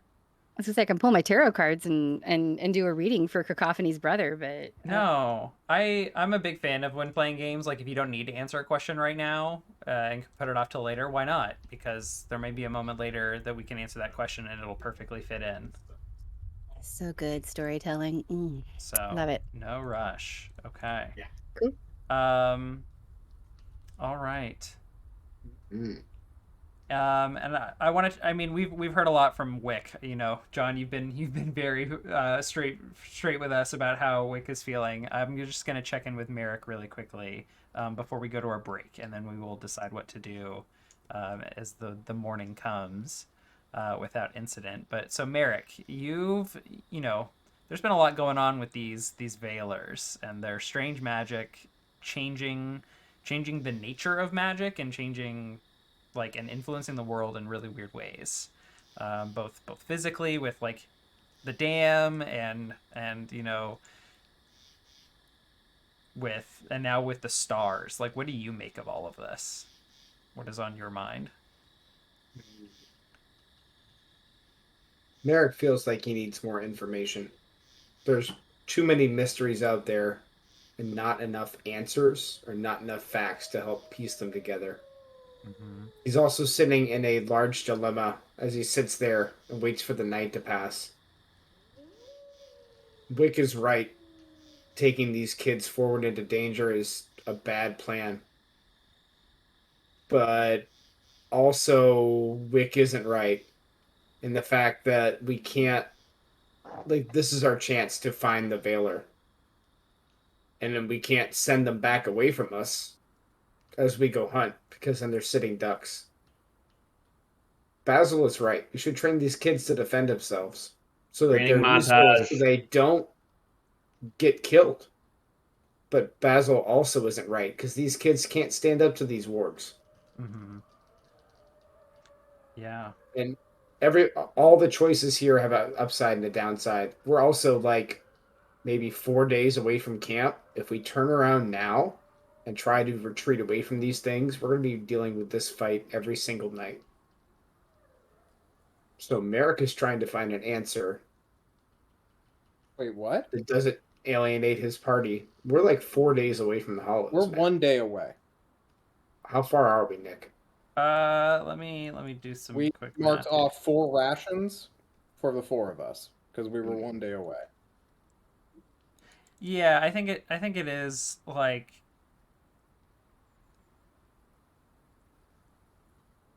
Yeah. That will change my decision. Yeah, I think. I'm in the mind of that we're several days away from the Hollows here. I think it took If you we're all a not- while to find the kids because you didn't really know what you were looking for and where to look. So it might have taken longer to find them, but it is probably like a day's fast pace home. And I think Merrick is on the mind of saving the kids first. And then turning right back around and hunting these things down. Mm-hmm. Oh. Okay. Let's go on break. Yeah. When we get back, Really? So I need everyone to decide, and maybe think about this on the break. Did your character sleep at all? And if you did not sleep, between shaky, sick, and what's the other one? There's the 3 physical debilities: weak, shaky, and sick. Which debility would you take if you didn't sleep? You got it. All right, we will be right back with more Song of the Ravenlands in a few minutes. Hello and welcome back to Fable Table Song of the Ravenlands. Morning comes without incident. Who sleeps and who does not? Raise your hand if you're going to sleep tonight. Absolutely. Cool. Okay. I don't. Cacophony and Wick. yeah. I need both of you to take a debility for your honesty. I take choose. sick. Yeah, I'll take same. sick. Oh man, I think what we do is quietly bicker all night and refuse Oh, I to let 100% think we do. We just yell. Quiet yell. We whisper yell at each other. Just on the other side of the camp. You take one side, I take the other, and I'm like, You're fucking wrong. You're fucking wrong. I hate you. Hate You you. only say Yeah. that because you ain't me. You only hate me because you hate me. Don't hate the player. Hate that game. I hate both. More money, more problems. I don't know what we're doing. All right. Okay. So, morning comes. I feel ill. A lot of the children look like they have not rested. Ricky just looks like a huge mess, huge bags under his eyes.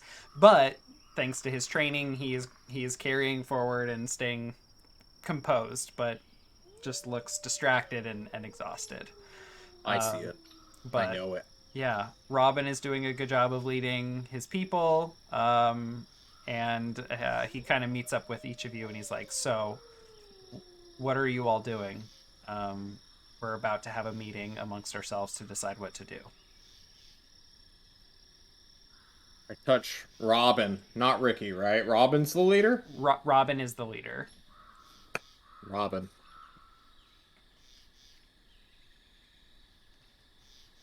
I care about you. I'm honor bound to protect you. But you need to consider walking a day home. Stay there for a week so that we can kill the swamp monsters and then do whatever the fuck you want. Just a week. I'm begging you to at least consider it. He nods. And And he Thank you. looks over at the rest of the kids and he's like, I think when I put it up to a vote, most kids are going to want to vote to go home. Okay. The problem, one of our problems, is some of these kids are from other villages. I will take them home personally. Just take them back to the Hollows for a week. When we come back, we'll sort it then. Yeah, I was going to suggest the same thing. I'll say I something don't- to Wick after he I don't walks hug away. him. What do you say to Wick? After Robin walks away, I'll be like, Wick, these kids don't have a home to go home to. Their village is gone. The members One of their for village, sure. one for now. Time to open the At Hollows least one for orphanage. sure. Yeah. At least one for sure we know her village is gone, and who else knows like who came from her village or how many other villages they You're hit before coughing. they got Why to are her. you following me all the time? We just spent a night yelling. Can I not have a conversation with my priest alone? No, Oh never. my god. Absolutely Merrick, not. I I'm will follow being you. stalked. I mean, it's kind of hard. I look around. We're on like maybe like 20 square feet of dirt with swamp around us, and be like, it's kind of hard to get away from her, buddy. Not much you could do. There's nowhere you can go. I won't find you.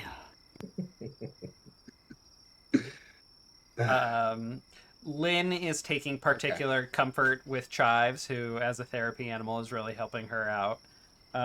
She approaches you with Chives, Basil, and she inquires about the skull. Where did that come from?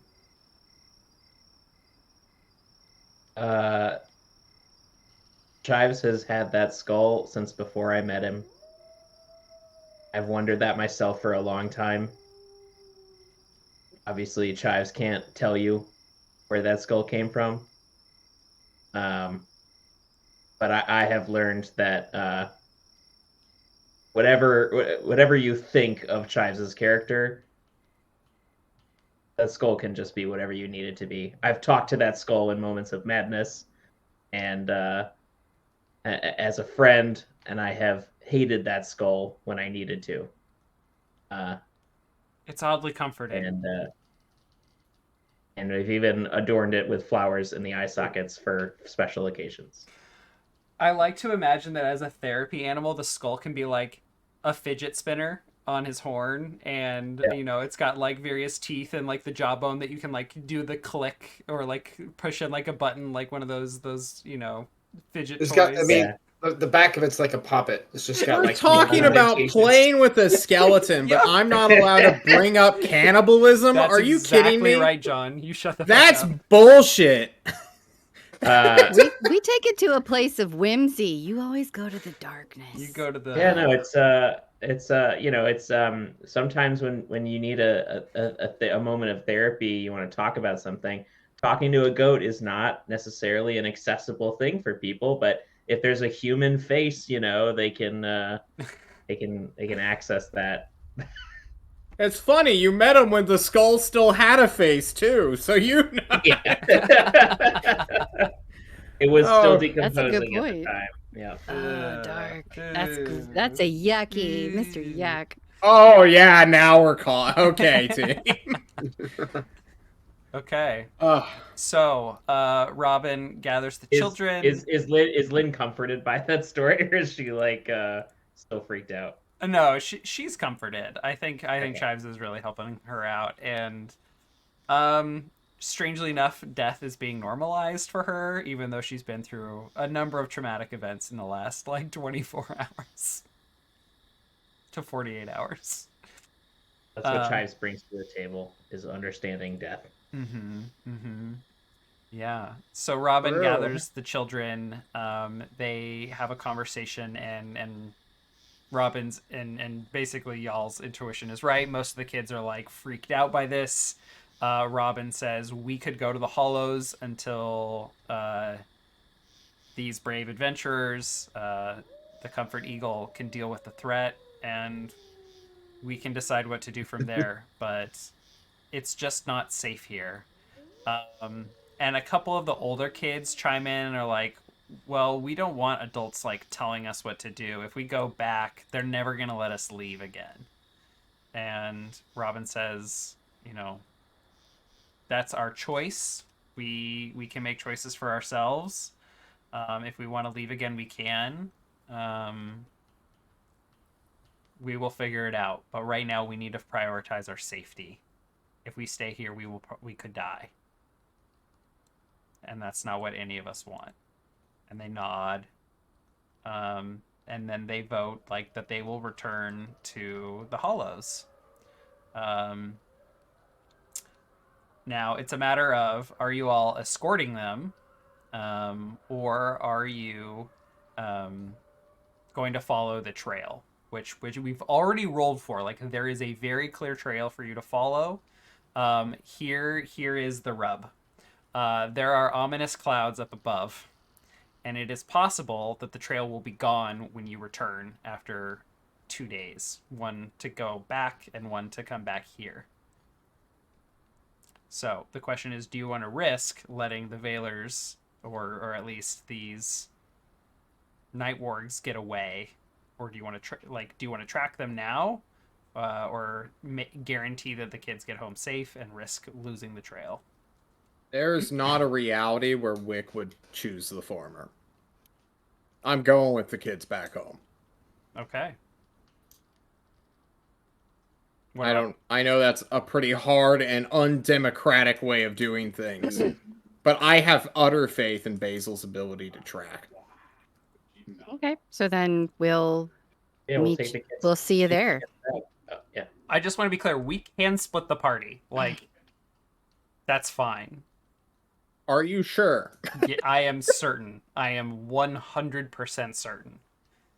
Well, I mean, I'm willing to sneak off for like a stealth mission. I'm not about to start some shit, but I'll split to do a little recon. Yeah. Might I suggest this then? If we were to split, Merrick and I, I'm Merrick. That's kind of silly. Wick and I escort the children back, while Cacophony and Basil stay here in the forest, and Chives, of course. Mm-hmm. You two are better equipped at hiding and keeping yourself from sight, and also at tracking down whatever we might find. Possibly Wick can use his telepathic link to connect to one of you so that when we return, we can find each other.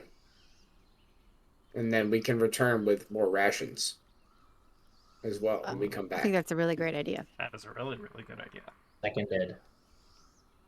Wait, all right, Basil, come here. Jesus. I'm a man of action. It's written sorry. on the back of a box. Okay. I wish to cast a spell. Go for it. I will! Oh my god! Look at that! Yeah. I casted it! I cast telepathy. Fantastic. Yeah. Which of these do you choose? I will... I always forget. I don't need to cast this again. Me and Basil, we're linked now. Okay. Brothers. Okay. Of the mind. All right. So we've already dealt with the tracking roll. I'm not going to make you the hunt and track. I'm not going to make you re-roll that, even because we've only had a couple scenes since then. There's nothing has changed. But yeah, you, Wick, and Merrick head off with the kids and start marching back towards the Hollows. So let me cue up the daytime forest music, which is less creepy than the nighttime music here.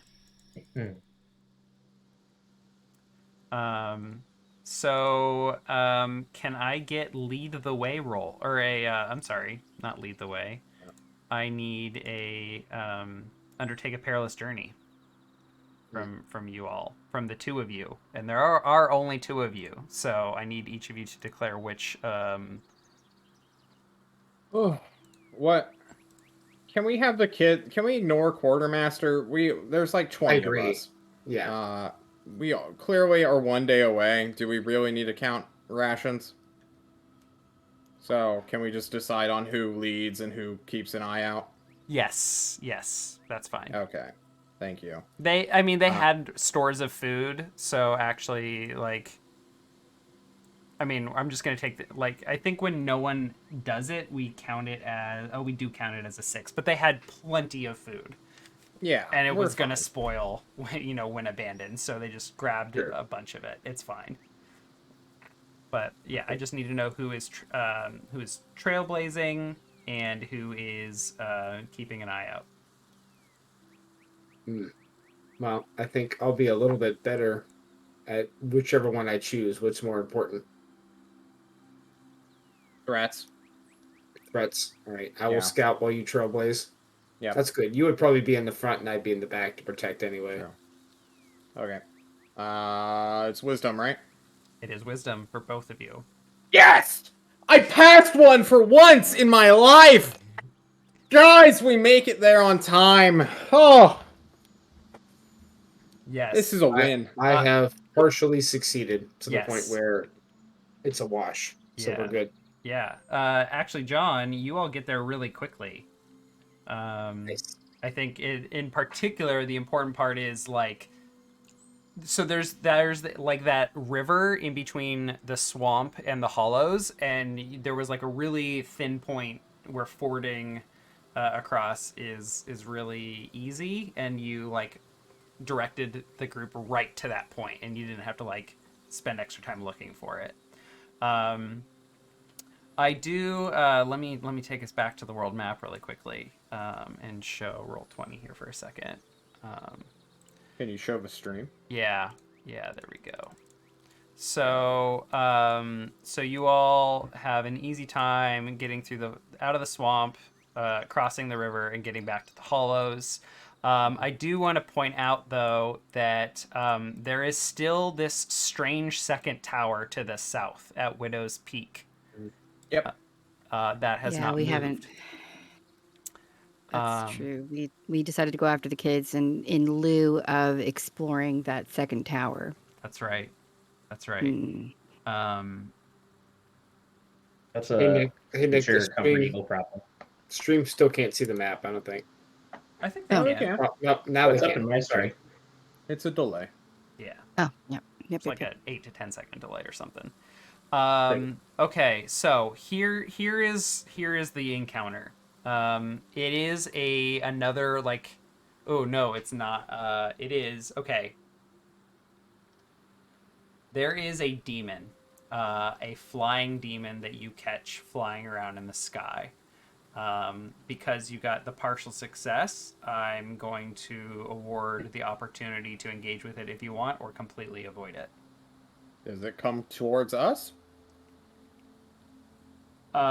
You managed to spot it while still in the forest with coverage. So as long as you all are careful, basically, actually, what I'm offering you is you can move carefully and avoid detection, and it'll take the full day. Like, you will arrive as the sun is going down. That's fine. Or We'll do that. you can expedite the journey and get home, and the kids won't be exhausted, and it'll still be daytime. But you might have to encounter this creature. What do you think? Yeah, we're protecting the kids. I think we protect the kids. Okay. And take the time. Yeah. So you spot the demon in time. You do not engage with it. You tread carefully, and the children appreciate it. You make it back to the hollows by nightfall. I don't know yet whether or not there is any telepathic communication. So we can swap back over to you all and your arrival and deal with getting the kids settled in. Yeah.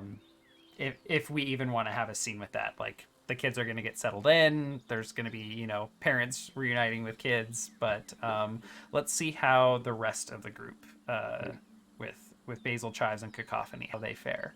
So you all follow the trail. You know, as soon as the kids take off, you all are hot on the trail. You're following the footprints and handprints in the mud, as if the corpses are acting as quadrupeds. It's very strange.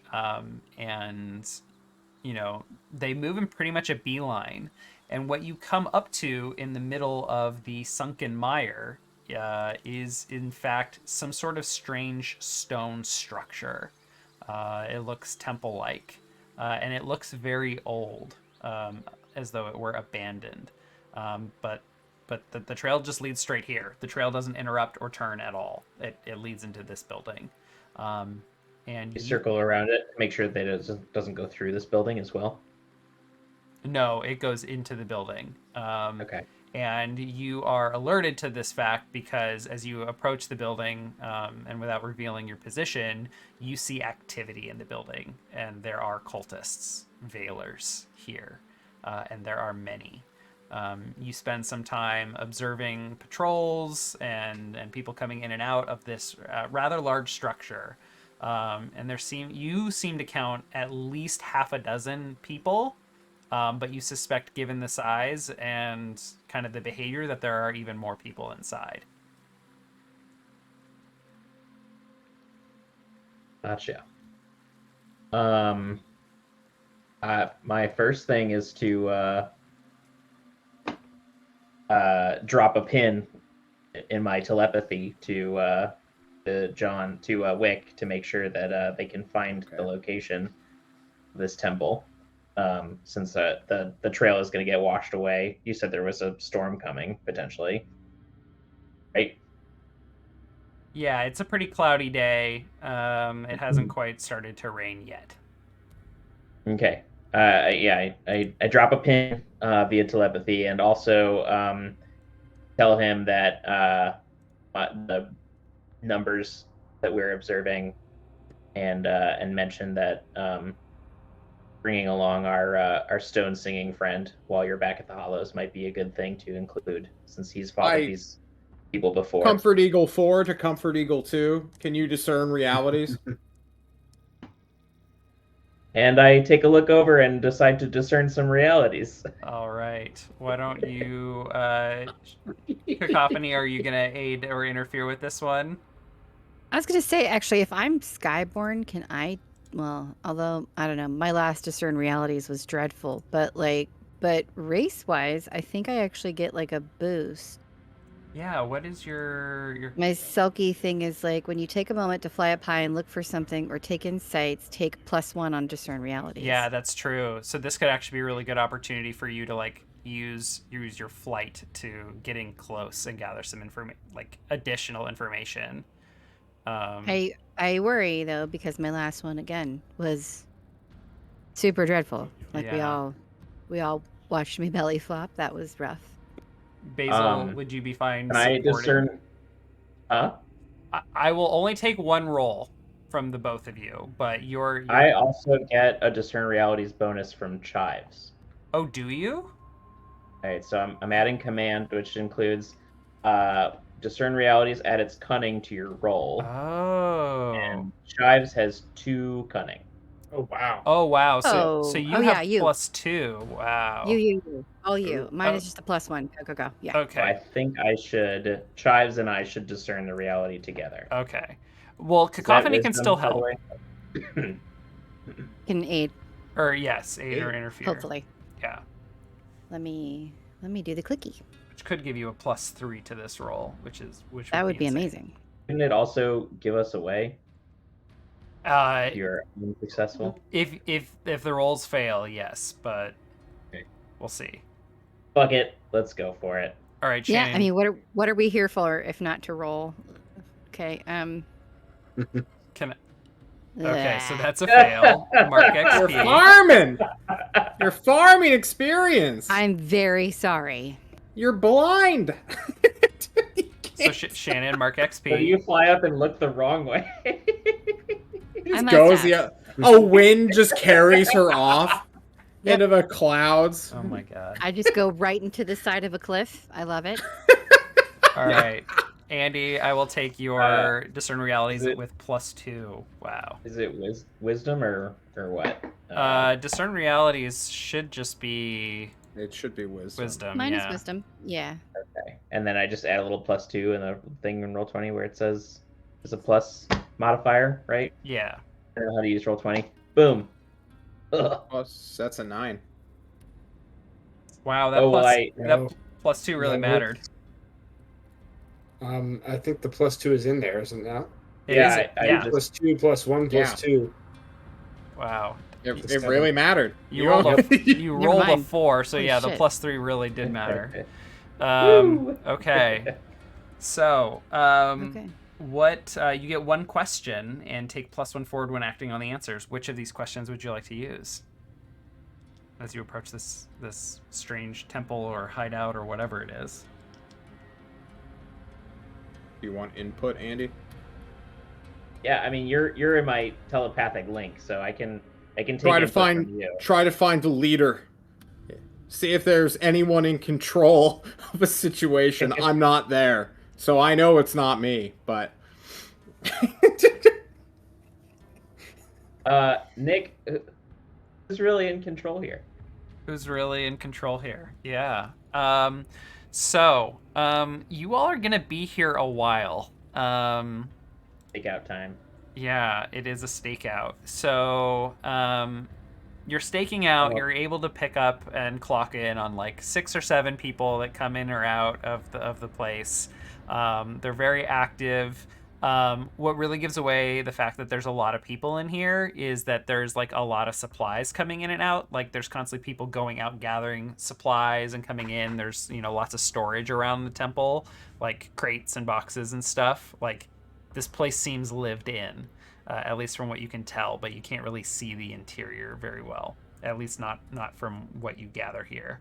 But Does that include as their food or water supply, by the way? what's that? Are we aware of their food and water supply as we see supplies Um, going in and out? Yeah, so at one point someone comes in like carrying some game. They seem to have a similar like catch basin with a canopy or a tarp situation where they have water funneling in from rainfall into barrels, and a lot of it is outside. At least the water is. Gotcha. Yeah. Can I poison Alright. their water? I was literally about to say that. That's a really good idea. Great I was gonna say, let's minds. bloodweed the water. Yeah, fuck Um, yeah. Yeah, I am fine. Like, are you doing that today, or are you waiting for the answer first of this discern reality? Well, yeah. I mean, let's find out. Yeah, who's in charge, and then Okay. Yeah, but the sooner we can get them as debilitated as possible, then yes. Yeah. So, night begins to fall. The sun begins to set. The kids have made it home. You get a report from Wick.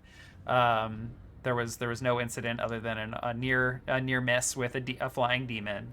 But you see the Archveiler, a different Archveiler, step out of the temple, along with many other cultists, probably about 25 cultists, and several of them are carrying corpses with ritual daggers sticking out of their chests. They are laid out in front of the Archveiler, who lifts his he also has a staff and a sword made of that black material, we'll just call it obsidian. He begins to wave his staff, and a red aura of magic begins to illuminate around the staff's tip. And he begins pointing it at each of the ritual daggers, which begin to glow red with runes. And then shadows like swirl and blow in like smoke around each of the corpses and begin to take shape around them, and they become night wargs. There are 6 of them. And then the Archveiler beckons them to go seek out an offering for Vale. And the night wargs take off. I need you all to give me a defy danger. Some sort of defy danger to not get immediately sniffed out and found by these night wargs. I was about to ask, aren't I invisible? Like That's but, right. Yeah. Yeah, that's fine. Cacophony flew like 15 miles away on the wind. Yeah. She's not even there The now. wrong place. Blown off course. Like I'm not even downwind of these motherfuckers. She's crashing into the flying demon from earlier. You know? No. yeah, Yeah. exactly. We're Just doing cartwheel. battle. Maybe it's a meet cute. Aren't we all? Maybe he's super into me. We Oh don't my know. God. It's fine. Okay, I will honor the camouflage. It's a cool move. You intentionally chose it. I will honor it, and I'm sure Cacophony is right there with you, as well as Chives. And I will extend that to both of you because this is a stakeout, so you were definitely prepared to be hidden. But yeah, like the night orcs just tear into the like the forest of the swamp, in the direction that you all came from. Nice. Nick's a very lenient dungeon master to me. I think you take it too He easy. loves on you. it. Yeah. Well, I'm just, I have encounters in mind, and this is not the time. So He has a very special way he plans to dismember you. Oh, is what excellent. he's As trying to night say. falls, I check in with Basil one more time. After we confirm the kids are okay. Yeah. Sorry, go ahead. Eagle 4, Eagle 2. Come in. Are you Eagle guys Force. alive? We're alive. There are 6 hounds out in the woods. And we are staying perfectly still so that we do not experience an encounter that has not been ordained. Okay. How are the kids? Have you set up an orphanage? Are they happy? They stopped being my problem the moment we got into town. Look, bud. most of them are grounded, I can tell you that much. Yeah. You're doing Most great. of them are orphans. Well, also that. You're doing Way to great. add, We know like- their location. We can get there reliably. Do you two want to pull back, or do you want us to come to you? We'll keep staking out, I think. Yeah, just keep gathering intel, and All we're right. planning on poisoning them at some point. So. Yeah, We're can going to get some collect water to supplies poison. and rest tonight, and then come meet you. Bring the stone singer. If he's up for it. No. And I cut the connection. What? Yeah. See, this is why you need to lead Wick with a firm hand. Is what I've always said that. Wait, have you I actually I'm sorry, don't have you think I ended- can cut the connection, I was but gonna say, have Basil you- doesn't have know you- that. I was gonna say, have you ended the spell, or have you just said click like you're hanging up No. and actually made a click sound? So, Over and out. yeah, I made the Comfort Eagle noise. 4, over and out. They're saying that Yeah. I can't quite. It says enable. Which is... So if you haven't broken it though, and I think you've hung up, can I just keep bothering you throughout the night? Like I bring the don't fucking think so. stone I singer? think I do hold control, and I can, like, flick it on and off. But I can also terminate. It's a weird thing, it looks All like. right. Yeah, I don't. Yeah, I think you, Wick, have the ability to turn this on and off. Okay. But does the recipient also have the ability to like deny a I call? don't think so. I don't think so. Oh, damn, that sucks. Yeah, it's Especially in your hands. crazy. Yeah, I know. I'm a gaslighting fuckwit. But we What's go and new? rest up. So actually staying in a bed. Do I get rid of a sick condition? Or I don't know how getting rid of conditions work. yeah. I think you need like 3 days. So there I don't know. is, let's see here. Recover when you do nothing but rest in comfort and safety after a day of rest. Okay, cool. Then we're ignoring that. It's fine. I just wanted to know the move, I suppose. Here's- the mechanical. Here's what I will say. You just helped a bunch of people get their kids back, and there is still a Raven sister in town. I think, Alelo? Is that her name? I've already forgotten. Lalelu Lalo, yeah. Alelo will offer you all some healing. So go ahead and fully recover, both of you. I will reject the offer and thank her for her kindness. Oh, Uh, what up with that? What up with Yeah. that? I mean, I'll take the 1 hit point back that I was down. Okay. Can we gear up in town, Nick? Yeah, what are you hoping to buy?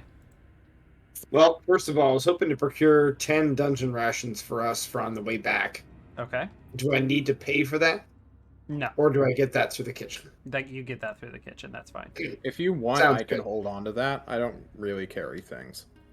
Yeah, I've got plenty of carry weight available Okay. myself. Cacophony, what's on That- your shopping list while they're in town? Explosives. All right. So through the closed telepathy Nope. connection, I like shout from a distance what sounds like someone in a long hallway to Wick. Explosives! Sorry, Brian, please continue. I'll also pick up adventuring gear for 20 coins and mark that off on my sheet. Sounds good. How is your money situation? You're buying a lot of stuff. I'm good. Well, 74 coins. oh, okay. Well, I guess you're only buying dungeon rations, so. Yep. Or not adventure gear. Mhm. Yeah. Okay. Cool. I I think guess I'll bring extra food.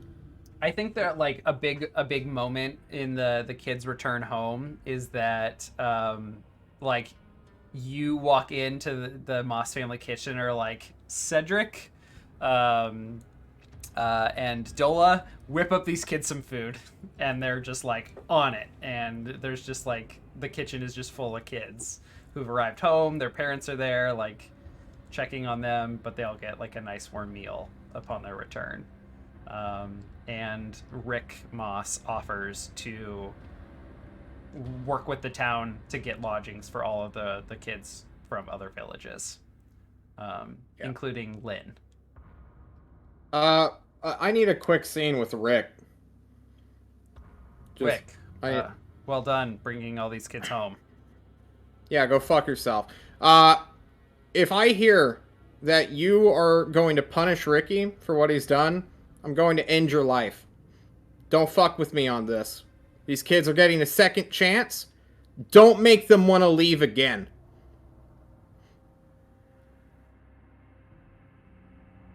And I want to parlay under threat of imminent violence, which is a actual thing in the fighter handbook. Yeah, yeah, that's fair. I think this is a parlay, absolutely. Oh, I didn't see it. Holy shit, John. I'm on point. I'm on point today. Wow. What is happening? I've ascended. So they do what you ask if you Damn. first promise what they ask of you. And he says, "Look here, you little shit. I am the leader of this family. And if you're going to act like you're a member of it, then give me the respect I deserve. Particularly in front of anyone else." You're lucky this is a one-on-one conversation. And I've already accepted that request. And I turn around and go rob the kitchen of food for me and Merrick to leave at first light. Excellent. All right. Okay. So, let's talk about poisoning their water. Cacophony.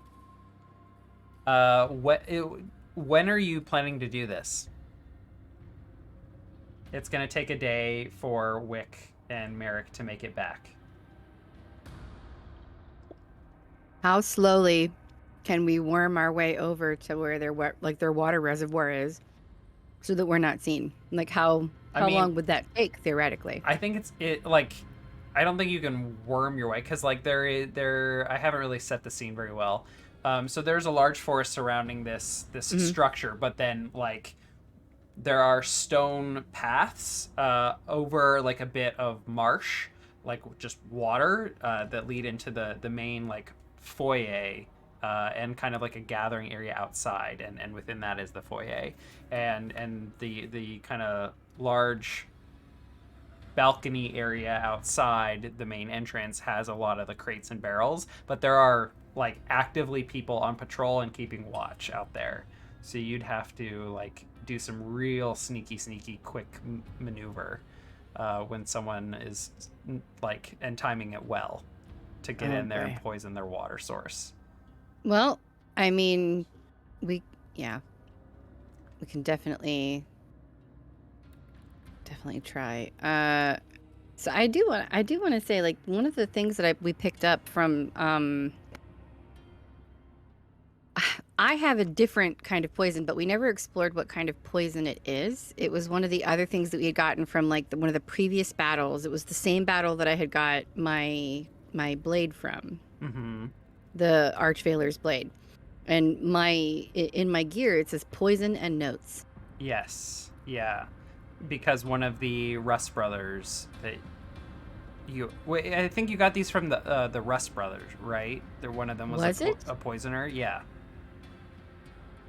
Okay. I know exactly which Rust brother this was, but yeah, he had some like notes. I don't think you've used any of your downtime actions to like work on that and try and decipher it. No, but I do want to just kind of drop whatever that poison is that I got into their reservoir and see what happens. Oh, he had poison on him. Oh, yeah. Okay. 1 second. He had poison, or are you just talking about the jar of like cricket juice? No, because we used up the jar of cricket juice. Use that to kill the vines. Because it was contaminated with some of the blood. That's right. Yeah. Yeah. So we used that jar up, and that was to kill the vines, right? Remember? Yeah. I threw it in the doohickey. Believe it or not, and unlike most tabletop role-playing games, this group is very good at using our consumables. Oh, that's true. Actually do it. It's true. Yeah, I started with 2 healing potions, didn't I? We go through everything. Yeah, he did have one poison on him. Okay. I just want to use whatever the vial of that poison was and drop it into their water supply. Okay. And then can I don't know, can we take like some of the contaminated water from the swamp and like I want to make like a medley. Make a poison medley. A poison cocktail, as it were. Bloodweed as well, so. Yeah, we could do like bloodweed, some of the poison from damage as well. Yeah. Okay, give me 1 second here. And if it's possible, I want to just make like a gross poison bomb. Poison bomb. Yeah. Andy and I, same wavelength. It's good stuff.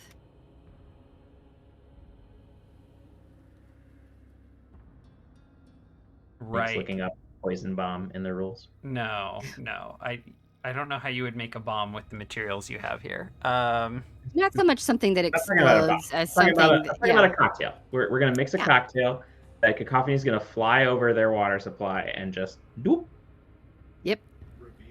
And just like drop it in. Yep. Oh, I see what you're saying. I thought you meant like an explosive. Well, no, we want Wick to bring the explosives so that we can literally blow everyone up. But no, I was thinking more in terms of literally like a cocktail, like a bomb in the way that like a bath bomb, right? It doesn't explode; it fizzes. Okay. And bomb dissolves into the swamp water gastrointestinal sense. Yeah. Yeah, I want them to shit themselves to death. That's all. Dysentery for all. No good, kids. Yep. I don't know what poison it is, but when it just like spreading it out in tiny little increments, like in like putting poison in water dilutes poison. It doesn't make water more poisonous, right? Okay, well, this is the world where magic and giant crows exist. Oh, yeah. So in my world, I imagine I'm going to put a little drop of that poison in that huge water supply, and the whole thing is fucked. It just turns bright green, like a World of Warcraft quest. Exactly. It's like the poison apple or whatever. Like whenever it like has like green stink lines coming off of it. You know what I'm saying? Go for it. It's all kinds of Pepe Le Pew. So Brother Moncala, who is the Rust brother that you collected this poison and notes from, That's it. He had the appearance of like a poisonous tree frog. And his ability was that he could create poisons and then ingest it, and glands in his body would create more of it. We should have kept that guy alive and like tortured him and got more poison. Wow. Like should have saved our glands. Yeah, casual slavery, no big deal. Glands? Feels a little sus. Okay, well, yeah, maybe a little sus, but we should have harvested his glands. Feels like you just really crossed a hard line there, Shannon. Yes. That's a very hard line, Shannon. I did. Okay. Harvesting glands at the minimum. My bad. Should have done that. So what I need from you, Shannon, you are going to need, I think, to. So I first need to know the timing on this. Are you doing this like early, hoping that the effect like takes place and can like has plenty of time to spread to more of the cultists? Or are you Well, waiting until like it is closer when Wick and Merrick will arrive?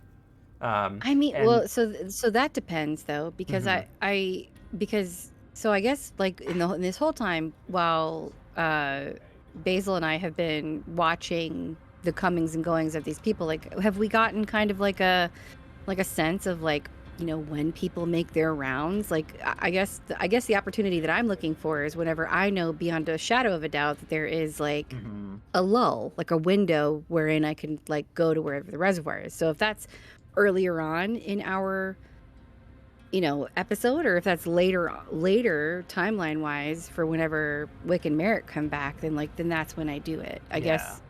So the discern realities that you all did was who is really in control here. You'll have +1 when that. When does that become relevant? Hmm. Well, I think When okay. we use that information, I think is the wording on the discern realities. Yeah, so I guess let me answer that question more broadly, especially since you all spend like another day keeping an eye on them and also hiding. But like they're also in control here because like they have patrols, and they have a lot of people keeping watch out, and there are a lot of people. Like you saw 25 cultists come out of that place. They have the numbers, but you spend a lot of time, you have their patrol routes, so you can use +1 forward when trying to dump your poison in and sneak up to their water barrels. Okay. So here's the thing. Hmm. If you mechanically, if you try and dump in the water earlier, so that like the benefit will be that it will affect more people if they don't notice that the water is contaminated. So if you go early, I'm gonna give you a defy danger roll to sneak in. Like either way, you're gonna have to do a defy danger to sneak in and dump your poison. But if you go early, I'm also going to need a defy danger like intelligence or wisdom to get your medley just right so that they don't notice as people are ingesting this water over, a full day. Both to notice that the water isn't contaminated and also not notice that something is wrong. Does that make sense? So if you wait Yeah. until closer when Merrick and Wick are about to show up and you all are about to make your move, like you won't have to make that second check, but it will impact fewer cultists. I think the more people impacted, the better. So I guess I'll take my chances, right? Okay. Poison them. Give me Take them out. give me your defy danger dex first to sneak in Okay. and get in without being spotted. Do Should you I have any aid that by using camouflage and instincts? camouflage and instincts? Like we can, move, camouflage. Like I can help her. Well, I'm trying to find a way narratively to aid. Yeah, well, the problem is that they're like it's a large open space that she has to get through to get to the barrels of water. You could still aid or interfere in other ways. Like if you know, like for example, if you notice she's about to be spotted, you could aid or interfere by like making a caca from the Oh, there opposite we go. side or I something can like be your that. I can be your guy in a chair. You yell out "Kaka" and she turns around and says, "What?" Gives herself away. True. Okay, so can I get an aid or interfere from you, Basil, and you get +1 forward on this from the discern realities. So that is an 8. You are implicated in this. Okay, so Shannon, I need your defy danger dex. You have +1 forward from discern realities and +1 from Basil's aid or interfere.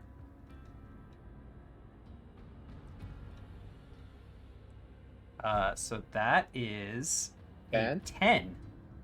I feel good about that. Okay. On a Yep. 10 plus, you do what you set out to do. The threat does not come to bear. So you manage to like dive in. You do your barrel roll. You stay hidden.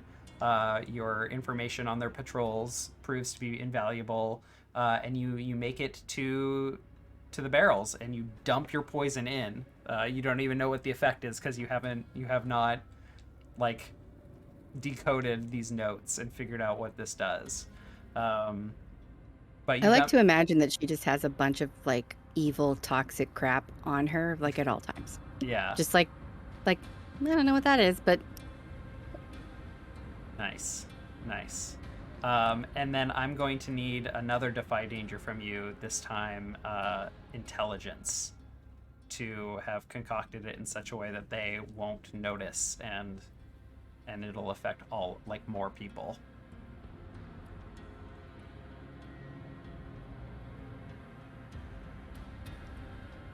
Oh, Shannon.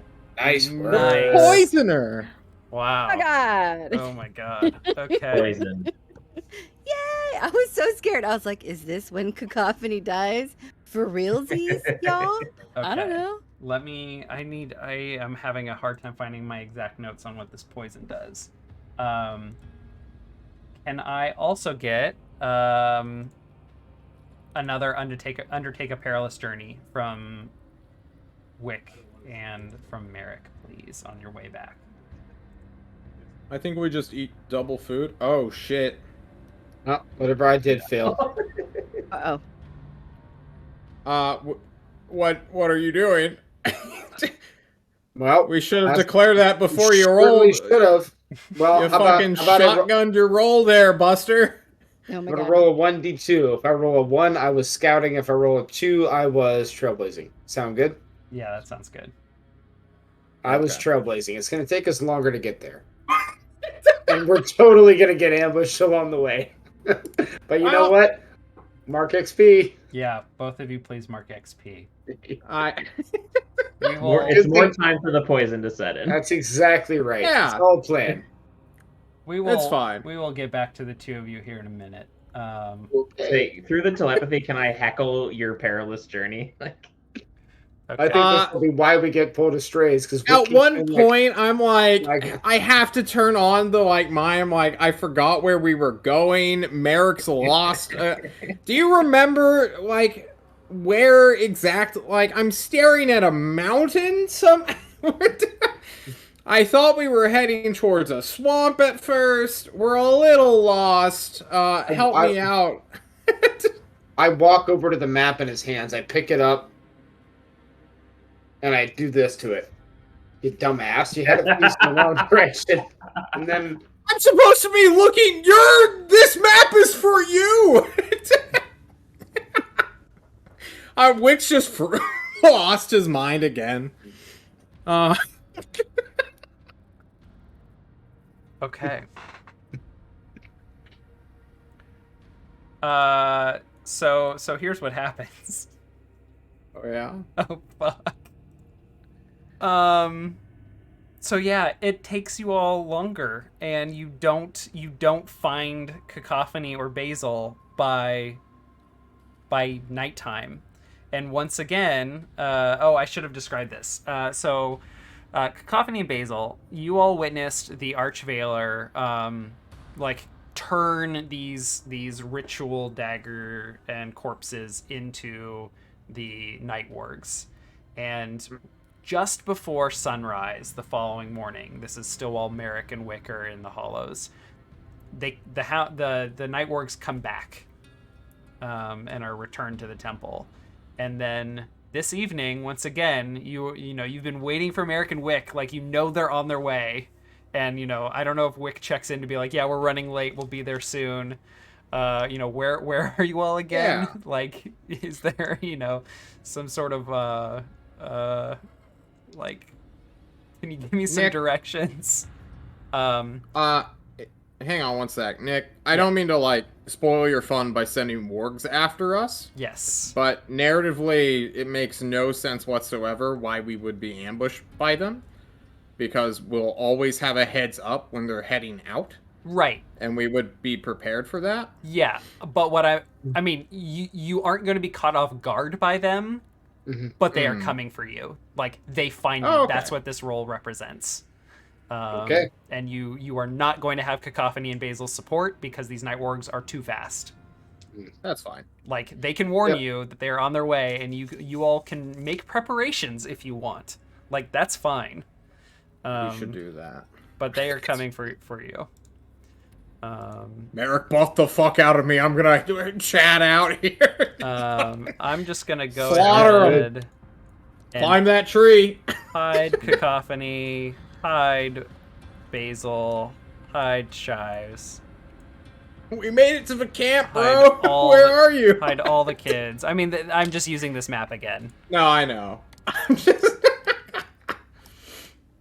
Okay. Didn't we say we'd meet up at the camp, Basil? I don't see you guys here. Oh my god. It's really dark, man. Nick, am I stuck with the spells that I had before, or would I have had the chance to commune? You can commune. That's Okay. fine. Cool. Let me just set up my tokens here. So if we know that they are on their way to us, then I would probably try to Yeah. be ready to buff Wick with the bless spell. Yeah. I mean, as soon as we hear them coming. yeah. I mean, What does and you can bless do? totally like Qui-Gon Jinn +1. Okay. in Battle of the Fates, like, you know, kneel down as you know, they're like, the Night Wargs are coming. The Night Wargs are coming. Like, you just like kneel down and set up your Here. Yeah. So, what can you do, Merrick, in terms of spells? Because I mean, I can heal us once we get hurt. I can bless you, and I'm saving my bigger spell for the Veilers. Okay, cool. I don't think Veilers are coming, and you know, you and I can kill all 6 of them. Mhm. I believe in this because Yeah. I'm gonna turn you invisible, and they're not gonna attack you at all. They're. I'm not kidding. We're 1v6ing right now. I'd want you to chill. Witness me, brother. So if you can cast multiple spells and take the ongoing penalty, now would be the time to do that. I mean, I can cast one spell for you, buddy. That's all I got. Okay. And I I'll don't take it. suffer the ongoing penalty because of my abilities. So you might want to have me in combat instead. Are you sure? Yeah. Okay. I will defend you while you kill them and try to have the damage. Should I still invisible you for the first round at least? If you'd like, sure. I would like to do that. All right. So prep spell coming in for me. Okay. Nick, if that's cool. Mm-hmm. All right. I will try to cast a spell and bless. Fuck. Nope. I assist him.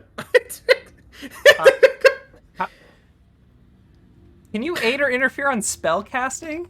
You have to. It's a move. How do you help?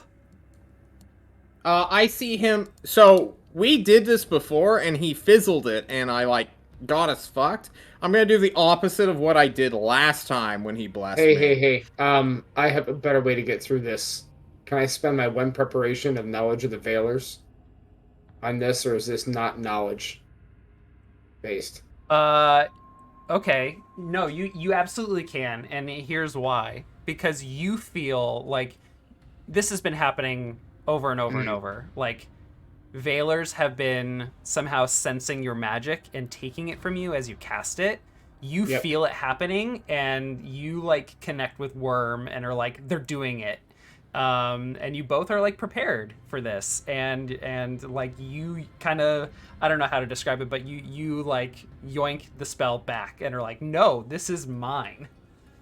I'm doing this. But Sounds good. you still need to, so you get to use your preparation, and this becomes a partial success. Can you click at what cast a spell one more time just so we can see the list that you need to choose from? Because on a partial success, okay, one more time. Okay, keep going. Okay, keep going. There you go. There we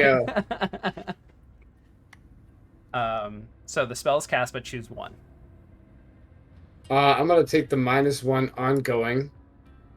Which you From- ignore? through Serenity. Yes. Okay. Nice. All right. So you are blessed. I still have the spell, and you will get a +1 forward to all of your rolls until the end of this combat. Cool. And then you try to cast invisibility on me. Yes, and since I have +1 ongoing, I should even have a better chance. No, I don't. I do not cast invisibility. That is with +1. Oh my god.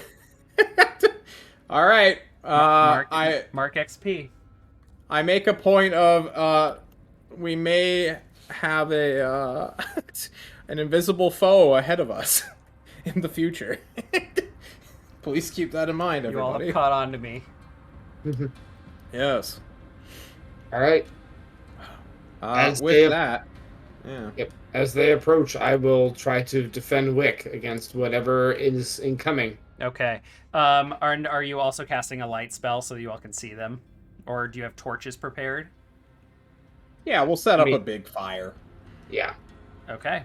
All right. With a fire going, you are prepared, and just relentlessly, you have 6 night wargs bearing down on each of you. They charge in 3 at each of you. Okay. Or wait, yes, 3 at each of you because one of you is not invisible. All right, so. So, what's the plan here? How do you want to do this? We can just kind of go back and forth with hack and slash. It's gonna just be like. Well, Merrick's defending constantly. Yep. Oh, you are. Okay, then. I'm gonna start defending. Yeah. Okay. And then we'll see. Yeah, give me your defense then. Okay, that's +1 hold. So. Okay. So 3 of them are gonna attack you, Merrick, and 3 are gonna attack Wick. All right. Just let me know how you want to spend your defense. Hack and slash first? Yeah, hack and slash for Wick, and then you can decide how to use your easy. hold. So Wick, you just like are dodging and weaving through all of these Nightwarg attacks, and you cut down. Minimum. You hit one of them. Yeah. We'll say this one for 3. Merrick, you're gonna take some damage. You're gonna take 3 damage minus armor. All right.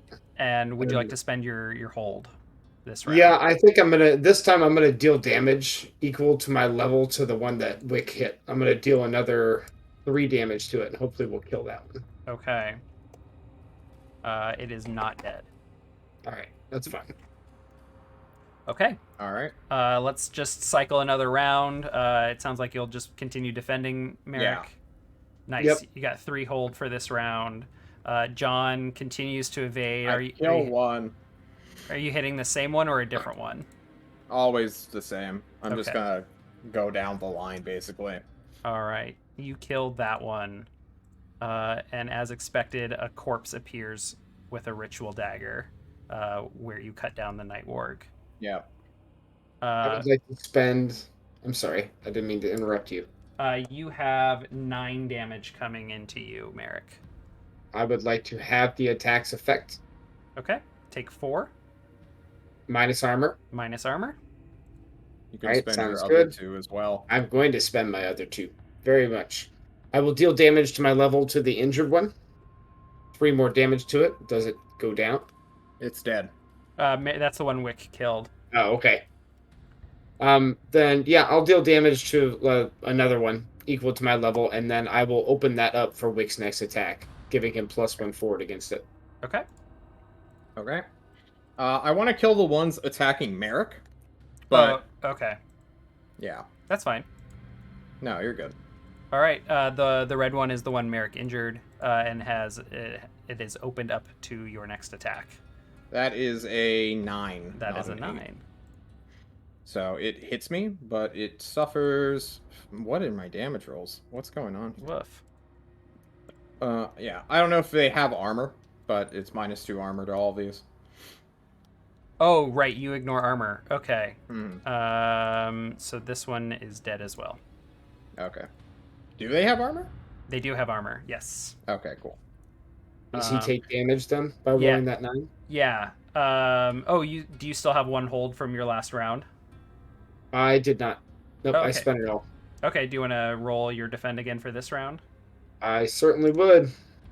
No No. hold. Nope, nothing here. Okay, so Wick, you take 5 damage minus armor, and Merrick, you take Okay. 8 damage minus armor. Okay. I have been damaged by a single point. Merrick, because you failed, one of the night wargs also like grabs your leg and begins to pull you away from Wick. I kill that one. Dark. Okay. You are stunned this round. You are not going to be able to act other than to try and escape this night warg. That is Yes. Okay. a 7. Okay. For 9 minus 2 armor, it should kill it. Yeah, you kill that one. You need me to defy danger to escape it? No, Wick has taken care of it for you. Okay. But Sounds good. Wick, you take 7 damage minus armor. Okay. Sounds good. I will rush back over and one more time try to defend my compatriot Okay. against his remaining foes. I will hold 1. All right. You have 1 attacking you, Merrick, and Wick, you have 2 attacking you. That's great. Okay. I kill the one fighting Merrick. Okay. 11. For 11 minus 2. You kill it. I'm the fighter! You have Look at me fight! Wick, you have 6 damage coming in. Well, I will have it. 3 Okay. damage minus armor, which is nothing. Cool. Okay. Do they run? Or... Ooh. Good question. Because if they run, I pursue. I think they're going to try and finish you off. Like, All right, they've cool. drawn some blood and they're thirsty. Deal damage to me and suffer whatever that is. Okay. Isn't that a 10? I don't think they deal damage to you. Or do you have the +1 in there? I have +1 to it, yeah. Yeah, okay. And then I would try to defend one more time if I can. Yes. Why do you have +1 forward this time, Wick? I am blessed. Oh, right. Okay. Yeah, go ahead and defend. That's 3 hold. Yeah. Okay, so this one takes some damage. And you have 7 damage incoming, which I'm sure will be halved by I Merrick. will have it. For Yep. 3, which will do nothing. I and will then it will- spend a second hold to deal damage to the injured one, if possible, and then hold my last one. Okay. It is not dead yet. Okay. Cool. It will be. Here it comes. It's dead. All right, you kill that one without suffering any damage. There is 1 night warg left. We attack. It hits me. It suffers that. Minus armor. I will spend my last hold to have the damage. It does no damage to Wick because of armor. We kill it. You kill it. Okay. There we go. Well done. It's dead. 2 brothers! Woo. Merrick, Well done. I shake your hand. That's it. That's all you got. Let's go to bed. There are now just 6 corpses with ritual daggers sticking out of them lying around you all. They are diced and sliced. Are any of them Alexis? No. Okay. I would like to cast a spell and try to heal myself if possible. Go for it. Sorry, I just moved us on the map. You're good. Oh, Merrick, you don't have this token on the big map doesn't show your HP. I will fix that here. Nice. I would like to cast Cure Wounds Okay. for a D8 of healing, Sure. for 2 healing to myself. And I would like to draw unwelcome attention or put myself in a spot, as opposed to losing it.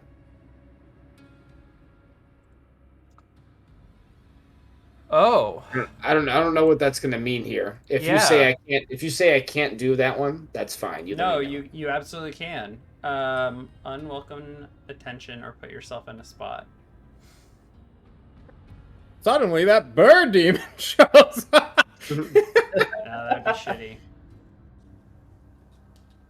And then I'll also use a bandage on myself, and then ask Wick if he needs one. I'm now up to How much 20. do bandages heal for? 4. Yeah, I'll take one. All right. Then you have a bandage as well. And I'm 20 out of 23. I'm 23 out of 23. Nice. You begin to cast your spell. You're healing Wick with this spell? I'm healing myself. You're healing with this yourself. spell. You begin to feel your energy, your revitalizing energy wash over you. And suddenly you find yourself standing in a black void. You see around you the stars.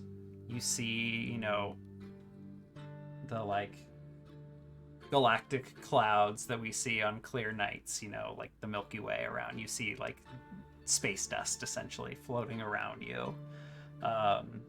And you feel like you're in that same space you usually are in when you commune with Worm, but this one looks quite different. What does is there a when you do commune with Worm, do you see yourself in a space, or is it more in your mind? I think I close my eyes and I do the whole snake shuffle, and I think it's more of in my mind. There's no vision, there's no visualization. Okay. It's just the thoughts and the sounds. Okay. Well, this is quite different for you then. You still feel like you have touched, reached out to something, that commune feeling is still there, the feeling in your mind, but you are experiencing visual and auditory, all of it, and you see yourself standing in this void. And as you look around, suddenly standing there in front of you as you turn, a moment ago there was nothing, but standing there a couple dozen feet away from you is a hooded figure in a black robe, just completely covered over themselves. You can't see any of them. And it begins walking towards you. Do I And recognize these robes? Does this figure look like an Archveiler? no, it does not look like an Archveiler. But hanging from its shoulders is a gold chain, and at the end of the chain is the symbol for Veil. And they draw close to you, and in a gravelly, cold voice reach out. Who are you to interfere with my plans for this world? Interfering with offerings and sacrifice to me.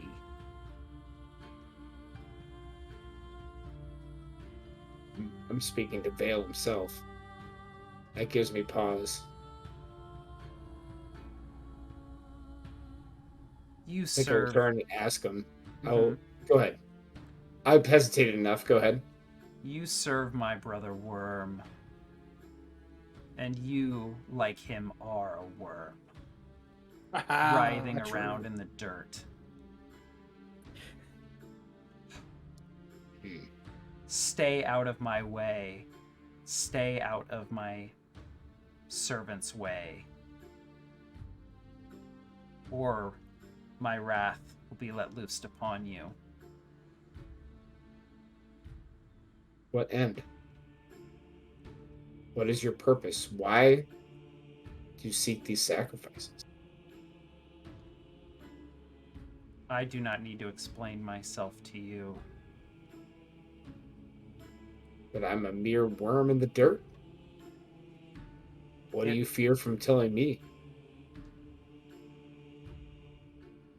Do you share your plans with mice and ants? You are a nuisance, a pest, that I am warning I will eradicate if you continue to trouble me. Consider this your one and final warning.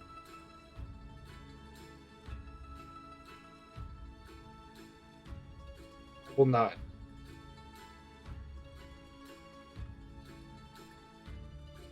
and the robed figure will turn away from you and begin walking away. And they are walking towards a singular red star there in the night sky.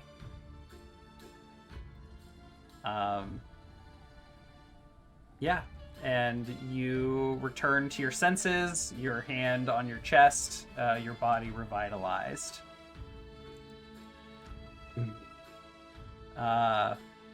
Wick is standing there collecting himself. I don't know if he's like putting his sword back in his body or what he's doing. But I think we can return to that like handshake and look of approval. Wick, what do you know of the gods? Everything. I lie through my teeth. I believe I'm beginning to know way more than I should.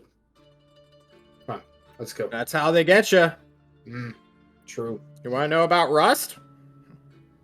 Sure.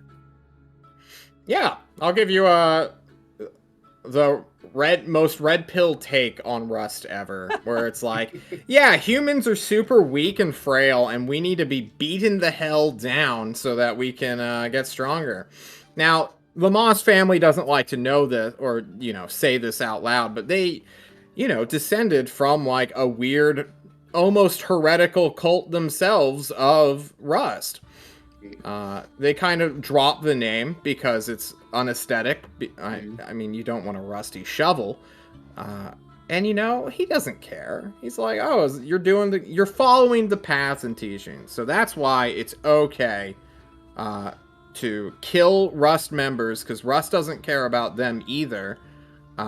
And be a cool guy. Just be a cool guy. Merrick. You look back and Merrick has Gorthank's diary out and he's just scribbling notes on the last page furiously. Yeah, I was almost initiated. I know all the propaganda, brother. I'm glad you didn't initiate those. Rust brothers are assholes. Yeah, their version of initiation for me particular was a little bit rough and heavy-handed. I'm sure we can come to like a mutual respect in the future. As I put them through what they did to me. I don't think we could fade out on that one. Yeah. To quickly answer a question in the chat from Aimless Wanderings, Wick is part Fae, kind of, maybe? I'm a mutant freak. We're not really sure. Yeah. But he can literally just pull like a sword out of his body. And it's made from my own contempt. It's like, it's not a real weapon, but it's also like physical. It's weird. It's also not necessarily metal. Like, I don't even know what it's made of. I'm just imagining just like a crystal material, but I'm realizing that's just in my headcanon and I don't actually know. It's star metal. That's what it's colored as. You can take that as you want.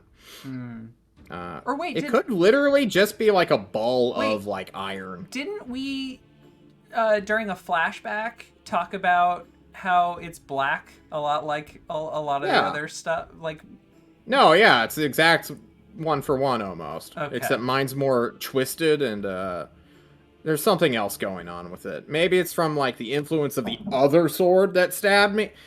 Look, man. Wick's out of his control. I would like to do a quick flashback here, really quickly, Merrick. In this scene in the void. As the hooded figure turns and begins to walk away, this is the impression I want to leave you with.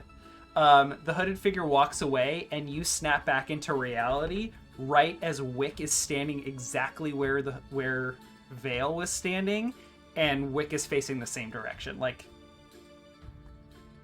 there is a definite visual cue there from the camera. And from a match cut. So, I would like to leave us with that eerie thought. Holy shit. This has been Fable Table Song of the Ravenlands. I think we're going to call it good for tonight. We are good for time. We'll be back next week to resolve whatever the fuck is going on in the Sunken Mire with all these cultists who now don't have any Nightborgs. Also dysentery. Don't forget about the dysentery. Yeah. this encounter is definitely going to be a lot easier for that, which is fantastic. And also the fact that they now don't have night wargs. So good work, everybody. Poison Squad. Poison Squad. Yay! We're definitely going to do XP as soon as that is dealt with. Good. So yeah, keep holding your breath for XP. Because you all rolled really well tonight too. So. And also really poorly. We got it all. So, I only failed one roll, guys. Can you fucking believe that? That's insane. You were on fire tonight, my dude. Like God, your what's rolls going were on? sick. I was like, who is this? Holy shit. yeah. It seems like whenever the party's united against me, I roll like a god. And then once like one person is like, John may have a point. It's like I lose all abilities. Threes across the board. Yeah. Oh. All right. Well, I know Brian needs to get to bed because he's got a big day tomorrow with Dragon Warrior Randomizer Winter. Yes. What happens when you win? This is a 5-week tournament, so I get a certain amount of points for depending on where I place. So if I win, I get 5. If I lose, I get 1. Like 3 and 2 for second and third. You get points. Yeah. Then there's when you get to the end of week 5, we have playoffs. Top 16 point scorers get into the playoffs, and there's 3 more weeks after that. We're gonna start knocking people out every week. So that you're running your first race tomorrow at 8 p.m. Eastern, 5 o'clock Pacific. This is correct, and this will be on the Dragon Warrior Randomizer channel, which I will link in general. It could possibly be somewhere else. Are you also streaming yourself and your individual race? The way they do it is all 4 of the people will stream it, and then somebody will restream by opening up all the streams, cropping them, and putting them in the 4 corners. While they have a commentator talking about it, you can see all 4 people racing at once. They'll be talking about what's going on. There's little trackers to let you know what everybody has picked up. It's a decent viewing experience, I will say. Yeah, I mean, I've been watching you play, so I think I will just hang out with you because I understand enough about Dragon Warrior to not really care. But I would definitely recommend for people who want to come support Brian and don't know anything about Dragon Warrior, maybe watch that. But let's also help Brian get affiliate because that would be cool. So yeah, that would be nice. Come check out his channel tomorrow, 5 o'clock Pacific. I will definitely be there in the chat, at least until my wife makes me help make dinner. Nice. Any other shout outs before we go, or anything else for the good of the order this week? Guys, I just want to say thank you to my friends for tuning in tonight, Amy and Nick. That was awesome. It was nice to see you guys in chat. Mwah, mwah. Thank you. Thank you, Shannon's friends, and thank you, Shannon's partner, for all the subs. Oh yeah. Yeah, absolutely. He's all Mr. Moneybags over here, like making it rain subscriptions. Yeah. Ooh. Shout out to Aurora over your shoulder, Nick. Yeah, well, Nova's right down here too. Nice. These puppy girls, they're just begging for attention. Look at it, they're just begging for attention. Dogs. All right, John, what do you got? Guys, I'm John Dungeon Master. I'm gonna be streaming until fucking Saturday tomorrow, or starting tomorrow. I'm streaming till Saturday. My own D&D games. We don't stop. We just keep going. I'm filled with creative energy. Come watch me. Creative energy like these puppies. Yes. I also need to go outside. So take us home, Nick. All right. Follow us on YouTube. Feel free to subscribe and follow below. Check out the Discord if you want updates. Let us know what you thought of the episode. And thank you so much for watching. Have a great night. Bye. Bye, everybody.